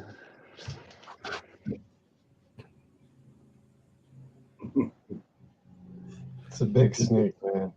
Beautiful. Beautiful. Right. Yeah, he's a really well-natured animal. Damn. Yo, Gage, you look like you like standing guard over your snakes, man. Look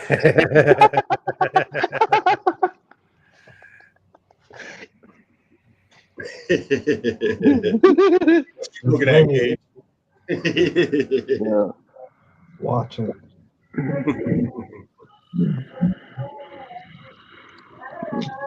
Don't stick your tongue in the outlet.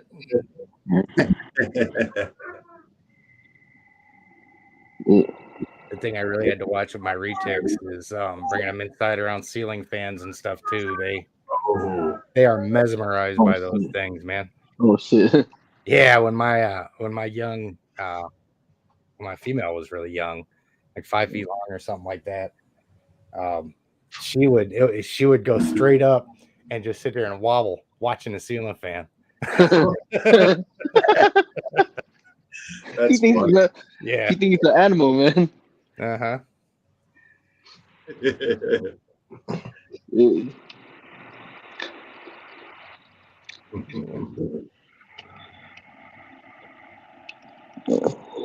Yeah, I'm gonna stick with my little snakes just because they're little.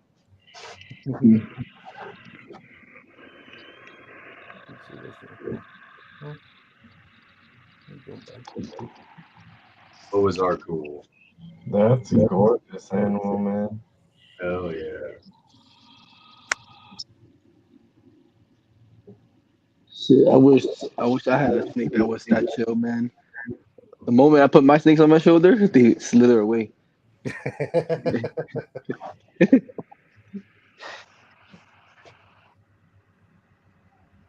Yeah, these guys are Oh. they have a good disposition. At least he does. Oh shit. I said I think part of it might be that he knows that he was up shit creek without a paddle until I found him. Yeah, he probably knows you saved his life. Yeah. Mm-hmm. Want a talkative snake. Boza says to get a blood, and she's like, "Are they talkative?" Depends on whose book you read, I guess. Right. Damn, that's right. I lost chat. Where'd it go? So if anyone looking to get into the DG game, we decided to make this girl available. She was going to be a holdback, but we didn't need to hold 3 girls back out of this clutch. So, and we believe we originally just thought pastel inchy yellow belly, but now we believe pastel super inchy yellow belly. Yeah. Nice. And it's 100% het DG. Shit, nice. Nice. Get it while it's hot, y'all. Right? Hit us up if you're interested. That's from the girl we were just finding out now. Hit us up. is the triple super. Hit me up on IG Messenger, Trevor.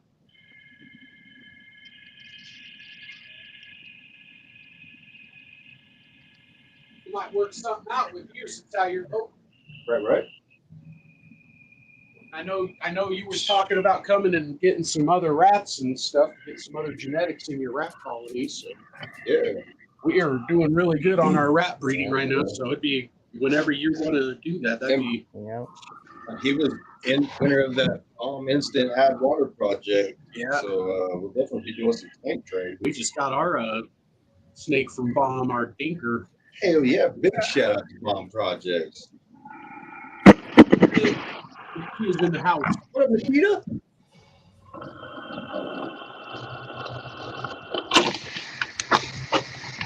Hope you and Ashley. Ashley. Got both the girls in the house. Oh, yeah. We were showing off the GHIs we got off you earlier. Yep. Big shout out to y'all. Oh damn, we're both representing Pip Stalkers. Damn. Well, they are the sponsors. Right. Big This is shout like out. the chillest snake I have. Oh shit. That's the chillest one I have, man. He's Nice. even he moves around a lot, like, but it's not too bad. Hell yeah. Yeah, I like him a lot because he don't move too much. There you go. Get you a carpet python, man. Everything else after that will seem chill. Right. That is a good reason. Yeah, and he's for a male, he's big as hell. Like 1,800 grams for a male. Wow. Yeah, I know. I didn't think. I only feed him like maybe like, to be honest, every 3 weeks. Yeah, that was about how big. Bomb says send the link. Oh, okay. You got it, Yes, Bomb. please.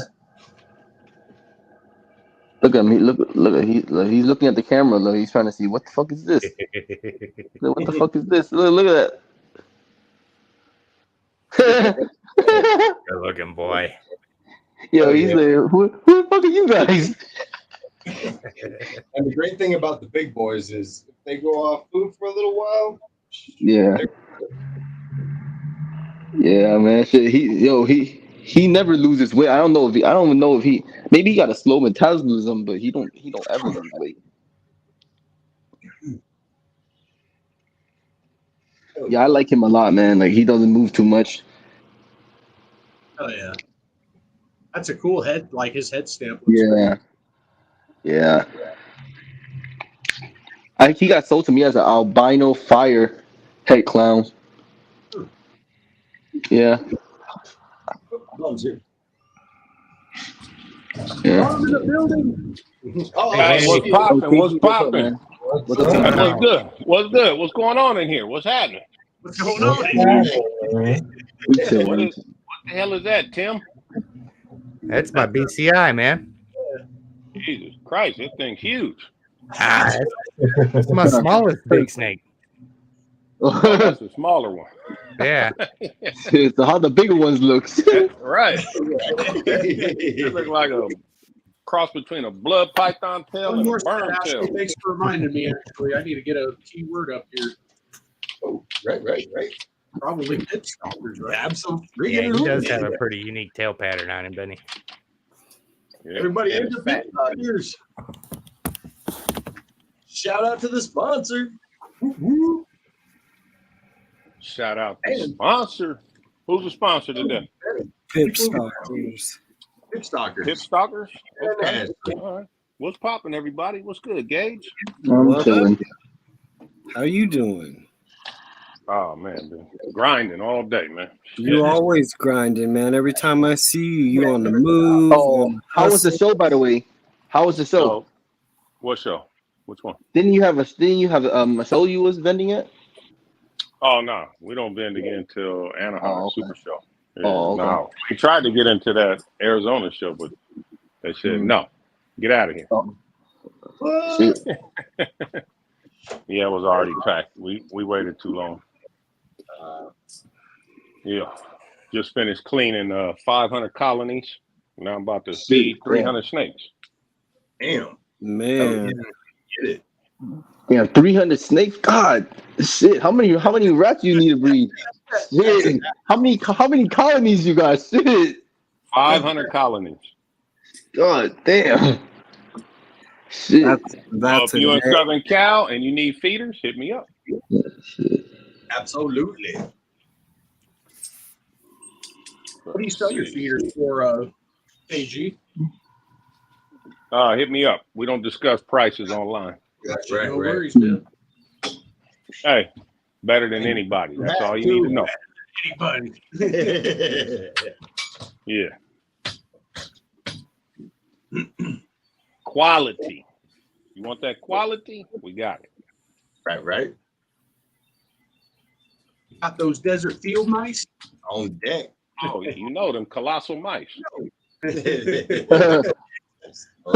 need, hey, they're like, oh, they don't get that big.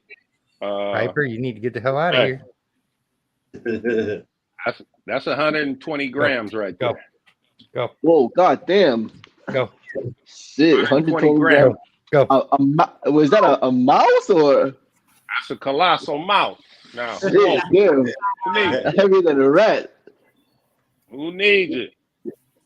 Shit, man.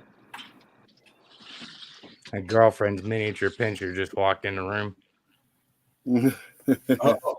Like, girl, you need to leave. Right.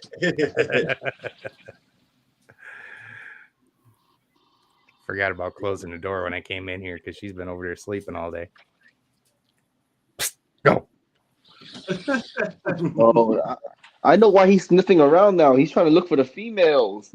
That's what he's trying to do, man. He's sniffing around the females. Yeah, smart man.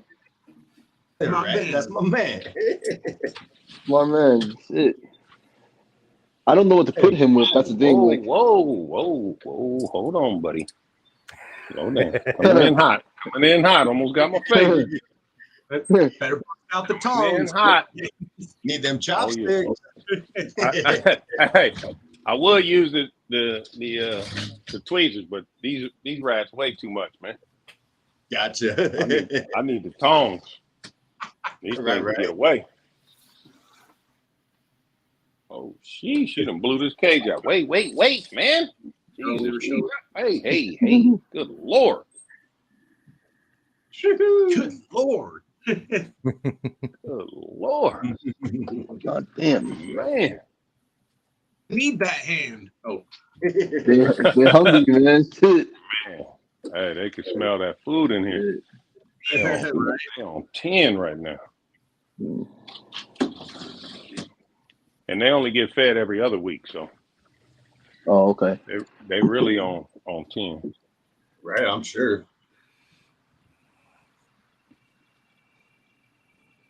hey, I put you in this race as LeBron, okay? Oh yeah, you already know.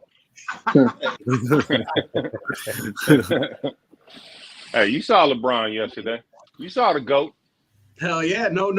You saw Jokic yesterday. That's the GOAT. No, I'm just kidding. Jokic is a beast. Yeah, Jokic is good though. Yeah, hell yeah. Hey, Jokic is a beast. Right? Hey, The Nuggets are winning, I do man. like LeBron, but I like good players. So Hell yeah. you'll never hear me hate on another player, especially if they're good. Right. Hell yeah, man. That's the way to be. Jokic is nice. Dude, he's a big man that plays like a point guard. Oh, 100%. Yeah, yo, That's what he I'm could saying. pass like a motherfucker too. He could pass the ball to anywhere. Jokic is a beast.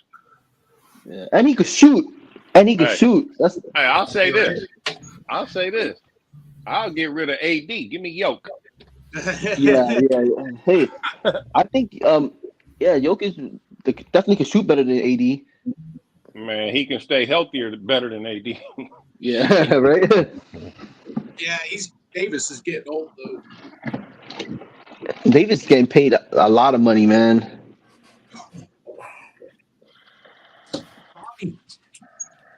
You don't play. Hey, who wants a free boa, man? Yeah, Free. I got All you gotta do is pay the shipping, man. Free. Yeah. Is it already free? Go send him back home. Huh? I'm gonna send this one back home here. Okay. Man, I'll be you back. get a free one. Is it full grown KG or? I'm gonna be honest, man. I have no idea how old it is, Oh. what sex it is, or what morph it is. Is it It's the one free you here. Gotcha. Here, So I'm gonna show you right now. I'm gonna show you right now. Let me get you on blast here. Just pay the shipping, you can have it. Or if you're in Southern California, come get it. Oh, it's already good size. Oh, All right. and he eats too. Oh yeah, you see Yeah. that eyeball's about to pop out. Man, he just blew this cage out. I know that. Let me grab this shit out the way. How'd you wind up with him or her? Or You know what's funny? A friend of mine hit me up. Big guy. His wife actually hit me up and said that the snake got out. Can you please come get it? So I go over there. The snake's behind the dresser. You know, she wasn't gonna go to sleep. And she's like, take it with you. I said, no, what are you talking about? No, take it until he comes back home. Take it. I said, all right. So I take it. I feed it. And as soon as I left, she called me and said, if you bring the snake back, I'm leaving. oh man. So I called him, and he's like, yeah, man, she's making me get rid of it. So I got stuck with a damn boa. Oh, shit. Look at Bose's comment, KG. What'd he say? He say send send it. Hey, then, you can have it. Then look what he said, have though. it. What did he say? Never mind, FWC play too much here. Hey. I'll send it. Not only that, shipping is not what you think. We're sponsored by Ship Your Reptiles, so I've got that good price, I'll let you get that good discount on the shipping. Yeah, right. Thank you very much for that. Well, good Stan discount. is saying send it my way. Darlene says she'll take it. So yeah, as long as you guys know you got to pay shipping, then Yep. And shipping is yours. Shipping and it's yours. And the shipping is cheap. Nice. So anybody listening right now, How much it costs to ship something that big? listen. Anybody listening right now, go to Ship Your Reptiles. Type in bomb 2023. You'll get $20 off any shipping. So if the shipping cost is $20.01, you paying 1 cent. Damn. Do Now, they who- hey, who's doing that? Hey, Right. bounce for the people, man. Shit, that's a shit. Hey, Who's Bomb, doing that? do you know if they'll let you use that code on top of the percentage you're already getting off? I don't know if you can combine them. You might be able to. That's a good question. Yeah, because I know that we're already getting X% off from Shipping Right. Reptiles too. So Okay. Yeah. I don't know. You might be able Oh to. shit. Ain't nothing beats a failure. You got to try. Right. well, yeah, we ain't getting those bomb prices, but we got a nice chunk off. Yeah. They look Hey, out. you know what Grandma said? Oatmeal's better than no meal. Ew, yeah. I'll take mine lumpy. They call him Humpty. I like my oatmeal lumpy. Straight gangster man. Hey, come on. Hey, you guys showing your age in here, man. I don't give a damn. Come on. Hey, you guys showing your age in here, man. Oh, we got an echo. Oh, right. Might have. I wonder if it seemed like it happened when I pulled this race up, so I don't know if it just did it for a second or because I don't hear it. Yeah. Sometimes that fucking shit just needs to work out. I got all that to do. Man, even that little snake's up here knocking everything over. Whoa. Slow down, honey. Coming in hot. A lot of times with boas, whenever you get the head unwrapped from something, then the tail's already wrapped back up in it. Oh man, that tail on that thing, it's amazing how quick they can grab onto nothing. Right. 420, y'all. What's that, Gage? So we missed 420, y'all. Shut up, upset. Because we're It's stoned. 421. It's in the 420s. I'm good. Well, this is my first pied. Oh, cool.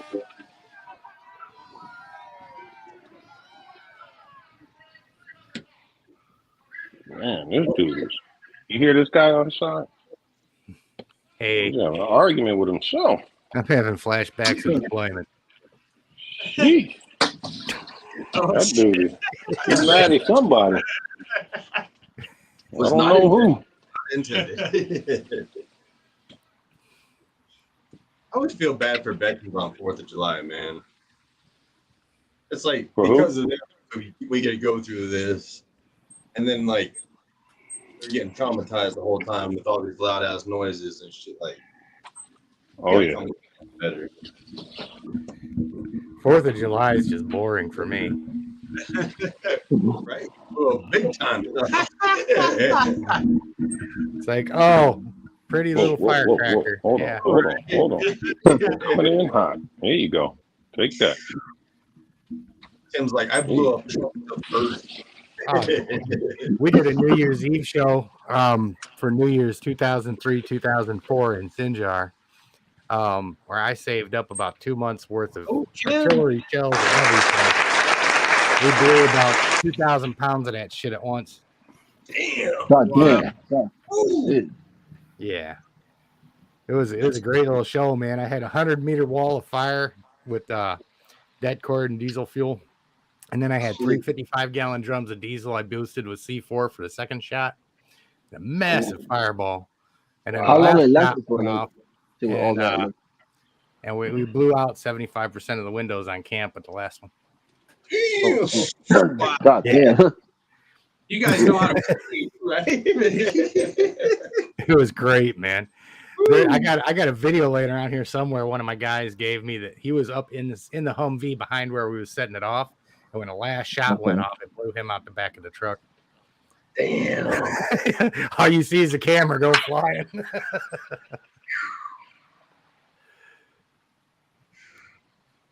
Tim's like, somebody said you needed a flaming hole. Hold my beer. Yep. Hell yeah, Tiff, you're in second now. 3 points behind this Ledka. Whew, man. Hey, Ledka with the 5 wins. That's crazy. Right. Miss Luck is killing it. Do mirror points for the last two? Yes, please. Yes, please. Vince.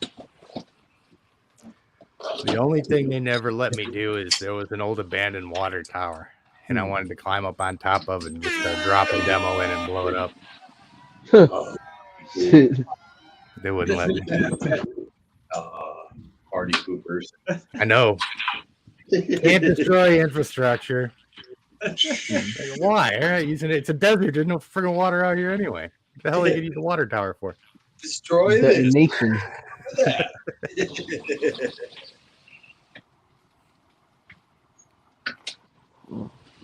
Mirror points on this one, everyone. And the next one. Hell yeah. Oh shit! I'm in the front. Oh, I'm in the front for once. What the hell? What are you doing, man? Get your ass out of there.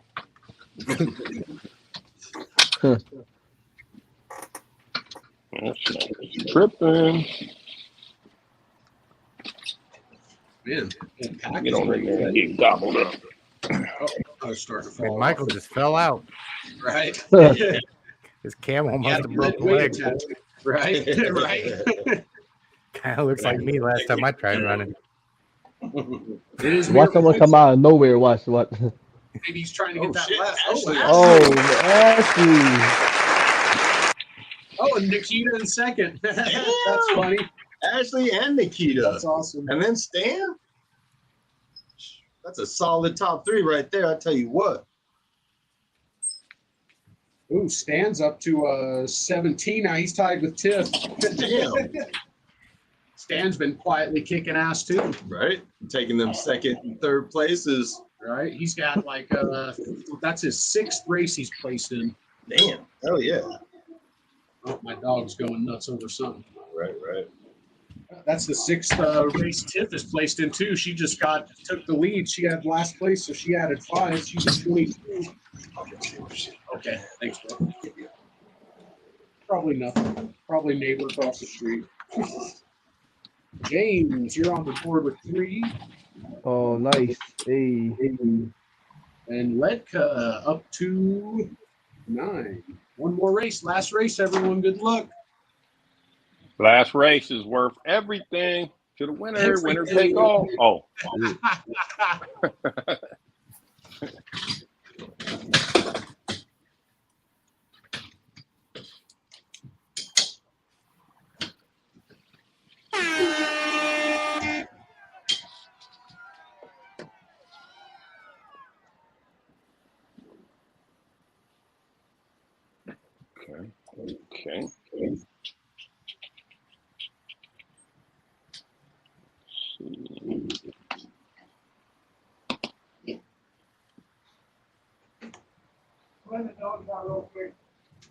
Okay. Okay.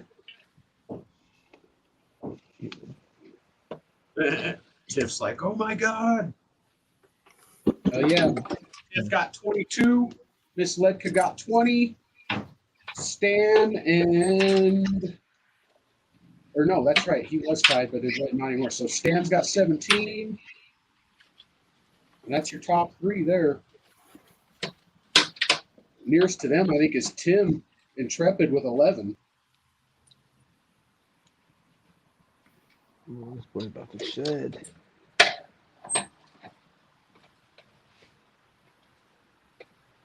Oh, look at Ball Labs. It's too late, Ball Labs. Oh, look at Tim. Climbing up this thing. Oh, Mrs. Ledka was up in there too. But Tiff will take it. Mrs. Ledka will be second. She had 22. Tiff had 27. Bobby, you had 5. Check the mirror. Darlene, you were last. You got 5 for that. Tim goes up to 14. But I don't think that was enough to get in the top 3. And Zachra on the board with 2. So we got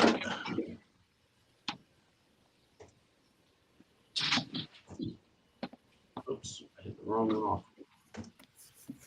We got Tiff with 27, first place. Mrs. Ledka, 22, second place. And Stancia Serpents, third place, 17. So, Tiff, you want to go ahead and hit up the Ashley and Nikita at Pip Stalkers, and you got a $125 credit with them. Nice. Go ahead and add the other two to our credit list.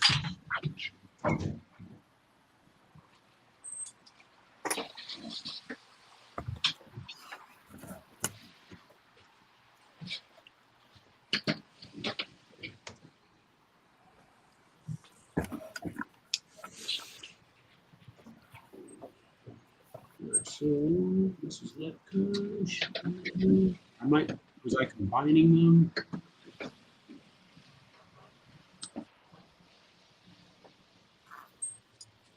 I can't remember.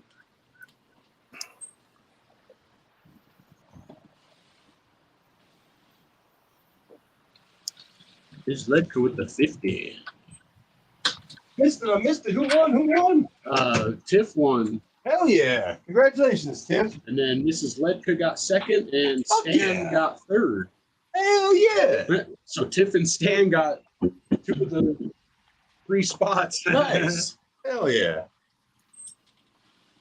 I was going to say, Stan, do you want me to just add Tiff's to yours since how you guys are together, basically?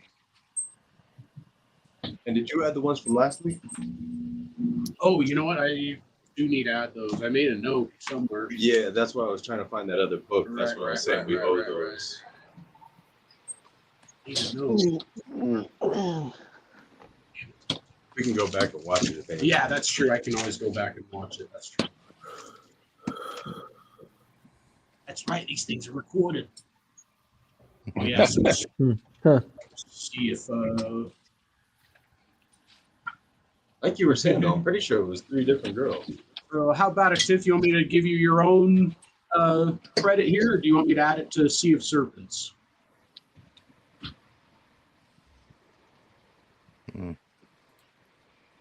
Uh-oh, not in the chat. Move to the next winner.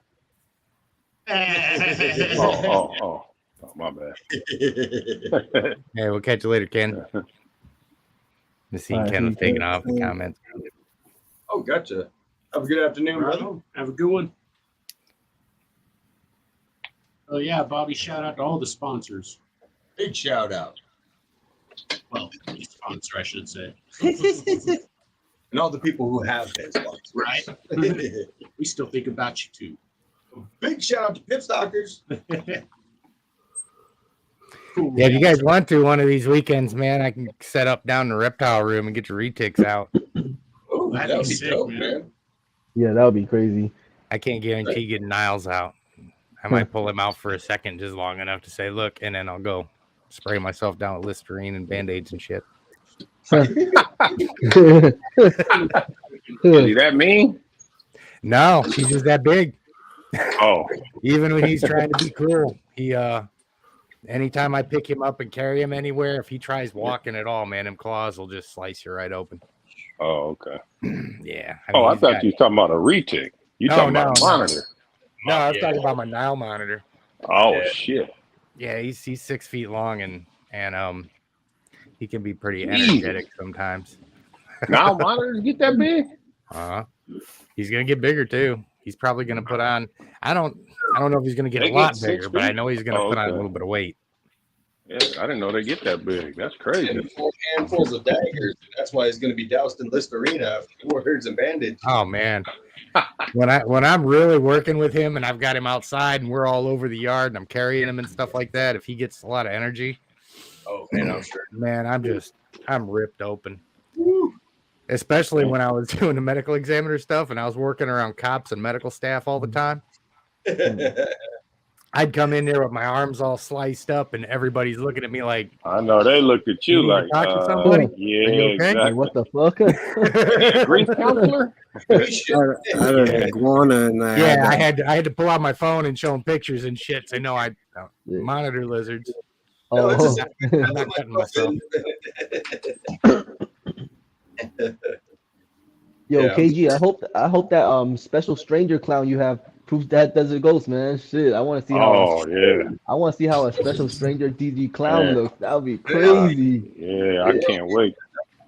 They keep saying next week. We probably got about 70 snakes we need to test for DG. Yeah, but when you make a DG clown version, oh man, it's gonna be crazy. Oh yeah, nuts. I was just thinking of some parents this year. Yep.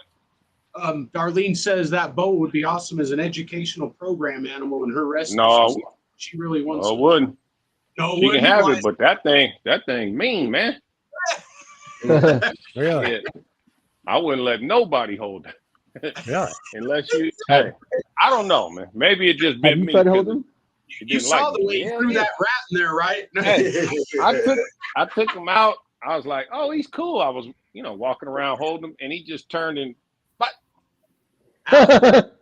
right when he did that, I said, oh, he's gone. He's gone.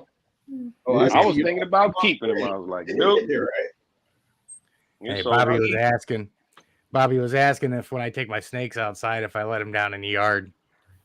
Yeah, absolutely. They get out. I'll set them down. They just go off and do whatever they want until they get too far away, and then I go grab them and drag them back. So you need multiple eyes, man. They go fast, huh?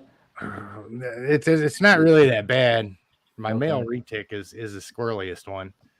I'll set him down, man, and he'll just take off, and I will literally spend the whole time every 5-10 minutes. Grab him, drag him back, grab him, drag him back. After about 30 minutes, I'm dripping sweat. My ass is kicked. And KG zip code is 90210. I'm just kidding. I don't know. Oh, yeah. Beverly Hills? Beverly Hills? He's like, Beverly Hills snakes. Who needs the zip? Oh, 90041. 90041, Darlene. Yeah. But like I said, though, he's got that good shipping. That price ain't gonna be the price. Yeah, hey, nothing beats free. That price? Oh, it's gonna be right. Shit. Only reason I went to Beverly Hills was because I saw Beverly Hills Cop, and I just couldn't help myself. I had to go see it. Yeah, it's not what TV. Yeah, it ruins a lot of people. They want to come to Hollywood. Oh, take me to Hollywood. This is it. Like, yeah, this is exactly. it. Yeah. You think it's so beautiful. Shit. No, you out in LA? You out in LA, Bob? Yeah. Oh, cool. Yeah. Yeah, we used to go out there periodically when I lived out in Phoenix. Okay. Yeah. Man, anybody is welcome. Just hit me up. Give me, pre-notice. You can come through. Doors are open. We don't hide nothing. We need to find an excuse for going. Well, shit, that could we don't hide. We don't hide anything but the pit bull. What's wrong with the pit bull? Oh, he's cuckoo. So when I leave the facility, yeah, good luck. That's the junkyard dog. Who was saying they had a big male? Who said they had a big male? Damn. That's nice. That's 3,000 gram male. God, no, my male is 1,800 grams in there. Like, he ain't 3,000 grams. This dude 5 feet. God damn, man. Sure that he locks good? Hey, oh man, what? This is the best breeder in town. He's just like his daddy. He's quick. He gets in there, locks up, and that's it. It's over. He's like, next. Hey. And he's the nicest snake we got, man. This dude like this. He likes to be hand fed. He won't even coil the rat. That's funny. He super cool, man. He ain't head done. shy. Nah. This dude, he's the ambassador snake, man. That's awesome. He's too cool. And he don't want anything bigger than a super small. I'm like, bro, you 3,000 grams. Like, get that out of here. He just want a small. He just want a small. That's it. He'll take 3-4 smalls, but he won't take one big one. Shit, damn. Yeah, he's bougie. He's Beverly Hills. Still on here, Tiff? Yeah. Oh, you said Tiff. Oh, hey, thanks, Ledka. Yeah, he's been blowing the chat up with all of the links. Yeah, right. Mm. Thank you very much. Good stuff. It's here, Ashley.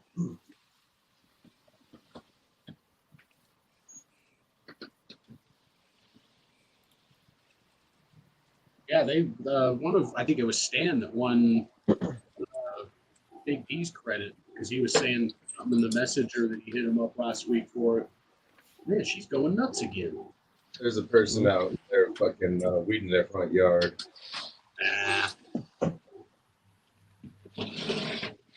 Girls next door.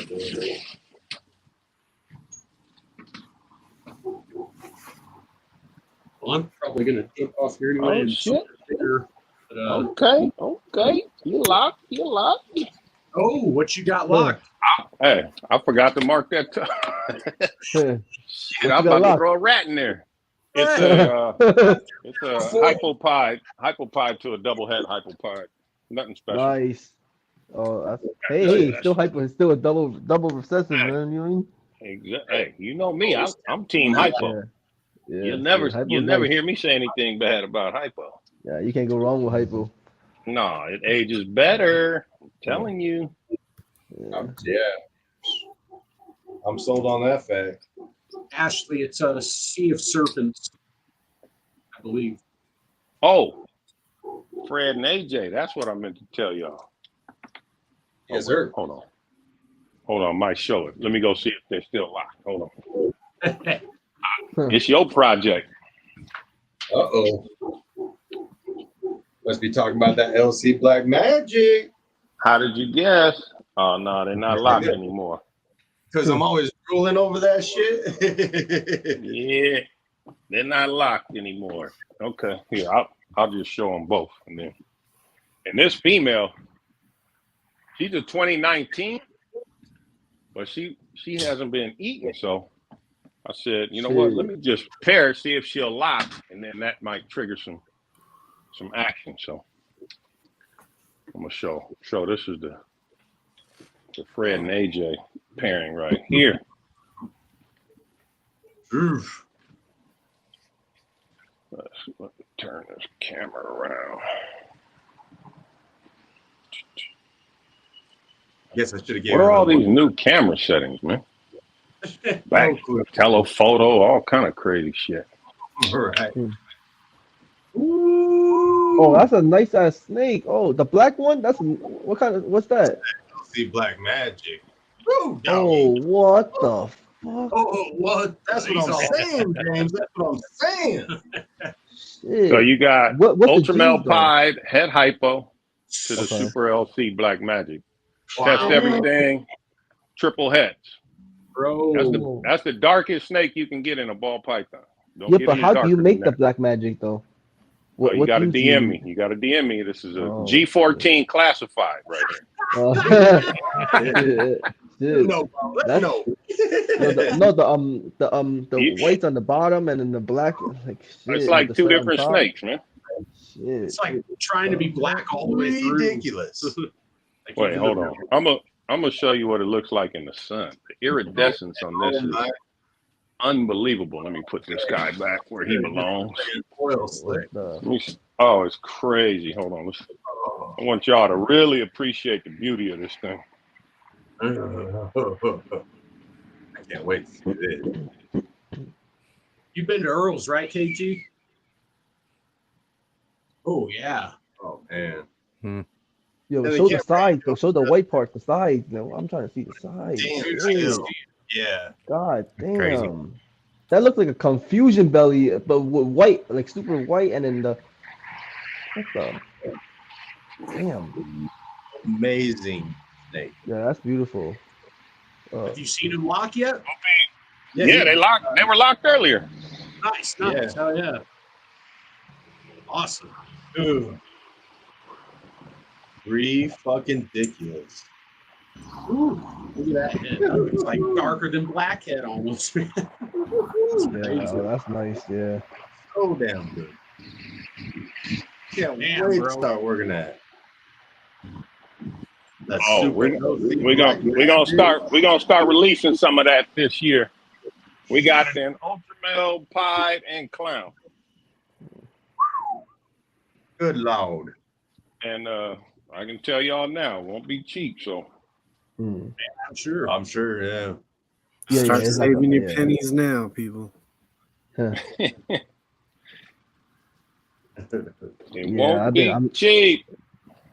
Yeah, I've been trying to save a little. So by October, when Tinley comes over, I could buy maybe a thing or two.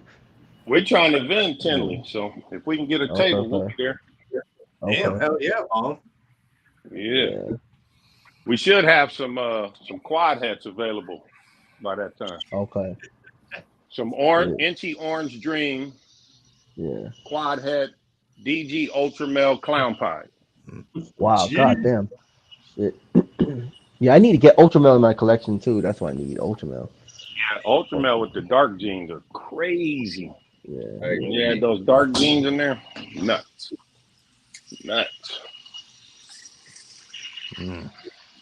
All right, that's it for the sneak peeks. My bad. Shit, my eggs are halfway. I have one clutch this year finally, and then they're halfway right now. I know we started off slow. Halfway, yeah. Halfway. Hopefully they hatch in another 30 days. Oh, this girl refusing food. That means she might be ready to go. Ooh. We'll be releasing some Desert Ghost Ultramel stuff this year. Damn. Oh, shit, that's shit. Orange Dream DG Ultramel stuff. Yo, if you get like Ultramel Head DG, shit, I gotta save up for one of those. Well, I got one right now.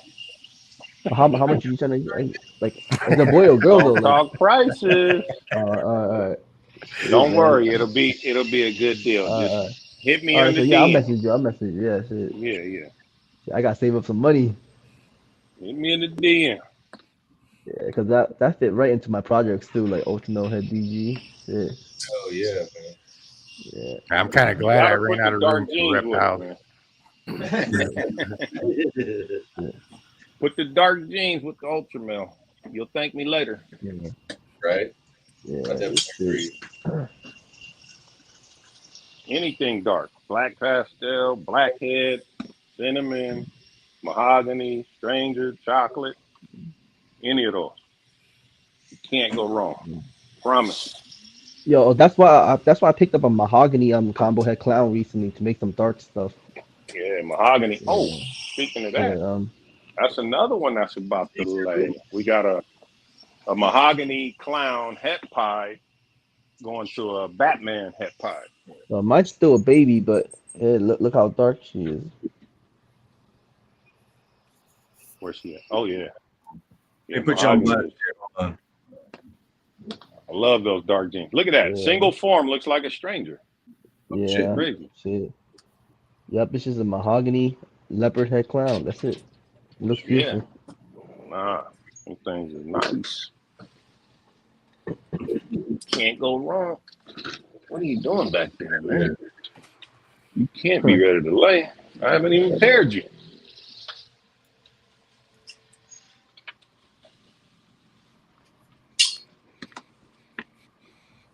How's everybody else's season going? Slow.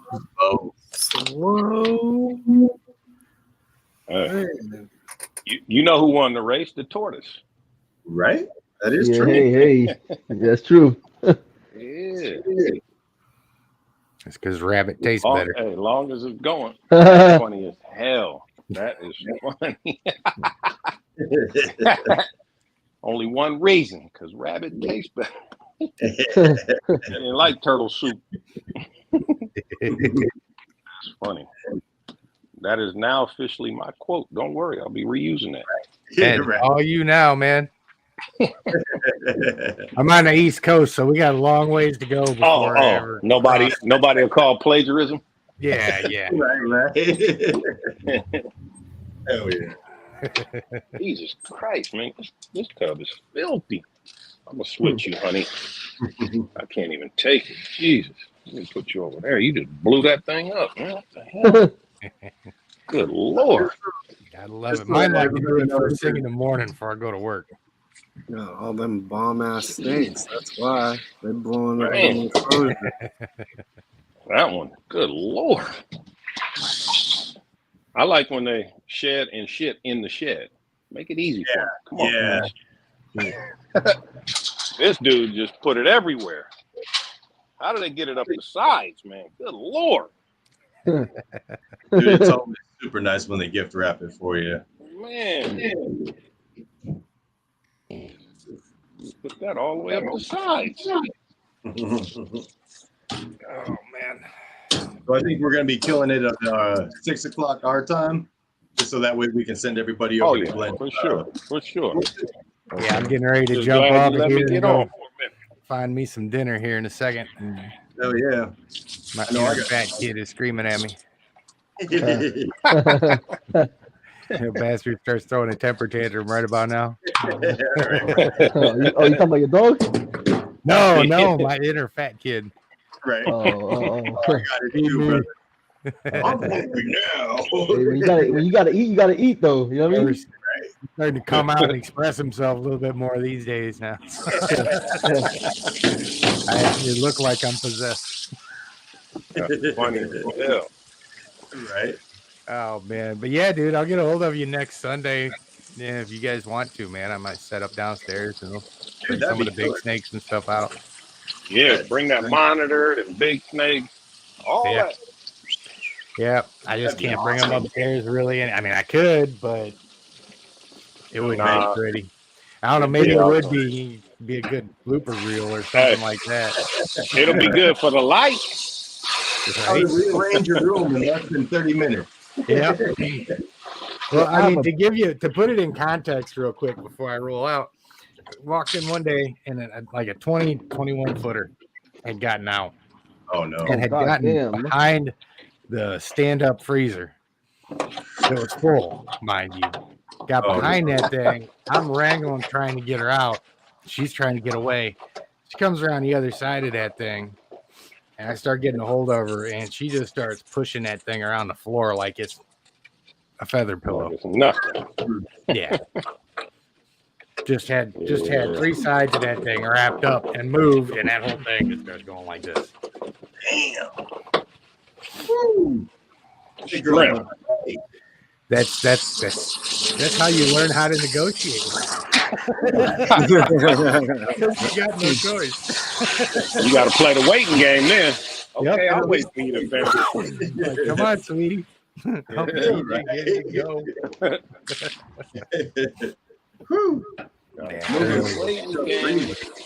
Yeah, I can't wait till my girl starts really getting big. She's only about 15 feet right now. So. Really starts getting big. You said really starts getting big. 15. Yeah. Wow. Yeah. There's only 15 feet right now. I'd really like to see her get close to 20. Dude, that'd be shit. Yeah. God, Yeah, if she does that, man, I'm gonna have her a damn Hilton built. By the time she puts on that much, I'll have already been moved and have more room. I'm getting ready. Yeah. When I do that, I'm gonna build my retic some really top notch shit. Nice. Dude, that'd be cool.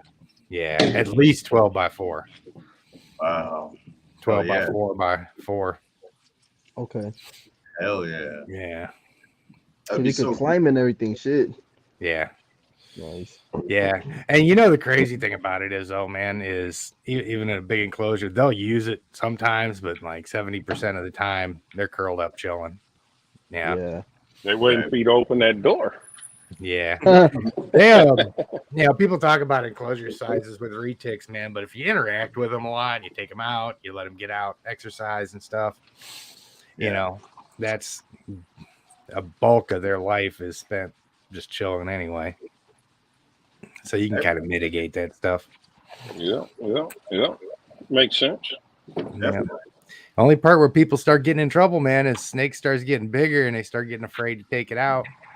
And it just sits in there and it gets less socialized and it gets more pissed No. off. They only get afraid until they get one of them food response bites, and then they're like, "Nope, I'm done." Yeah. I've seen it happen to people before. Yeah. Take that first bite, man, and it's like, okay, this shit's not for me. Hey, everybody got a plan until they get bit in the mouth. Right. I know, right? I didn't know Tyson was going to try to strangle me. Yeah, thought fighting Tyson was a good idea until he took one of your ears home with us. Exactly. It's unnerving, though. I heard when they try to bite you, right? What's that? No. I heard when so when a snake bites you and it wraps, like you gotta put water on his teeth and put some water on his teeth and like let go. I use Listerine. I always kept a spray bottle of Listerine handy. And they said the best thing was the corn on the cob method. I haven't tried that. I didn't learn about that until after I hadn't taken any bites since I'd seen that one. Oh, okay. Yeah, I ever get bit again, I'm gonna try it. Just grab that tail, get that corn on the cob going. They'll let go. Yeah, I seen that. I haven't had a chance to try it yet. Hopefully, I don't need to try it again. No. Next week we're gonna do it on the live. You're gonna show us on the live. Oh yeah. A live demonstration here. If this ever happens, guys. Right. Tim's gonna be like, "Be right back. I need like an hour." Yeah. I've been pretty lucky, man. My male, he's 16 feet now. He was 12 feet when I got him, and he was pissed at the world. Hated people. He was a handful for the first month or so. Okay. I thought he was going to tag me a couple times. He chased me about 6 feet out of his enclosure one day. Yeah, we had some growing pains, but it took about 2 months, I think, a month or two, something like that, of just working with him. And now he's mellowed right out. Damn, hell yeah. How you worked with him though? Like, what do you do? Like, do you like just encounter him or like feed? It's hard to explain in like the abridged 30-second version, but you just can't let the decisions that you make with the animal be regulated by your own emotions.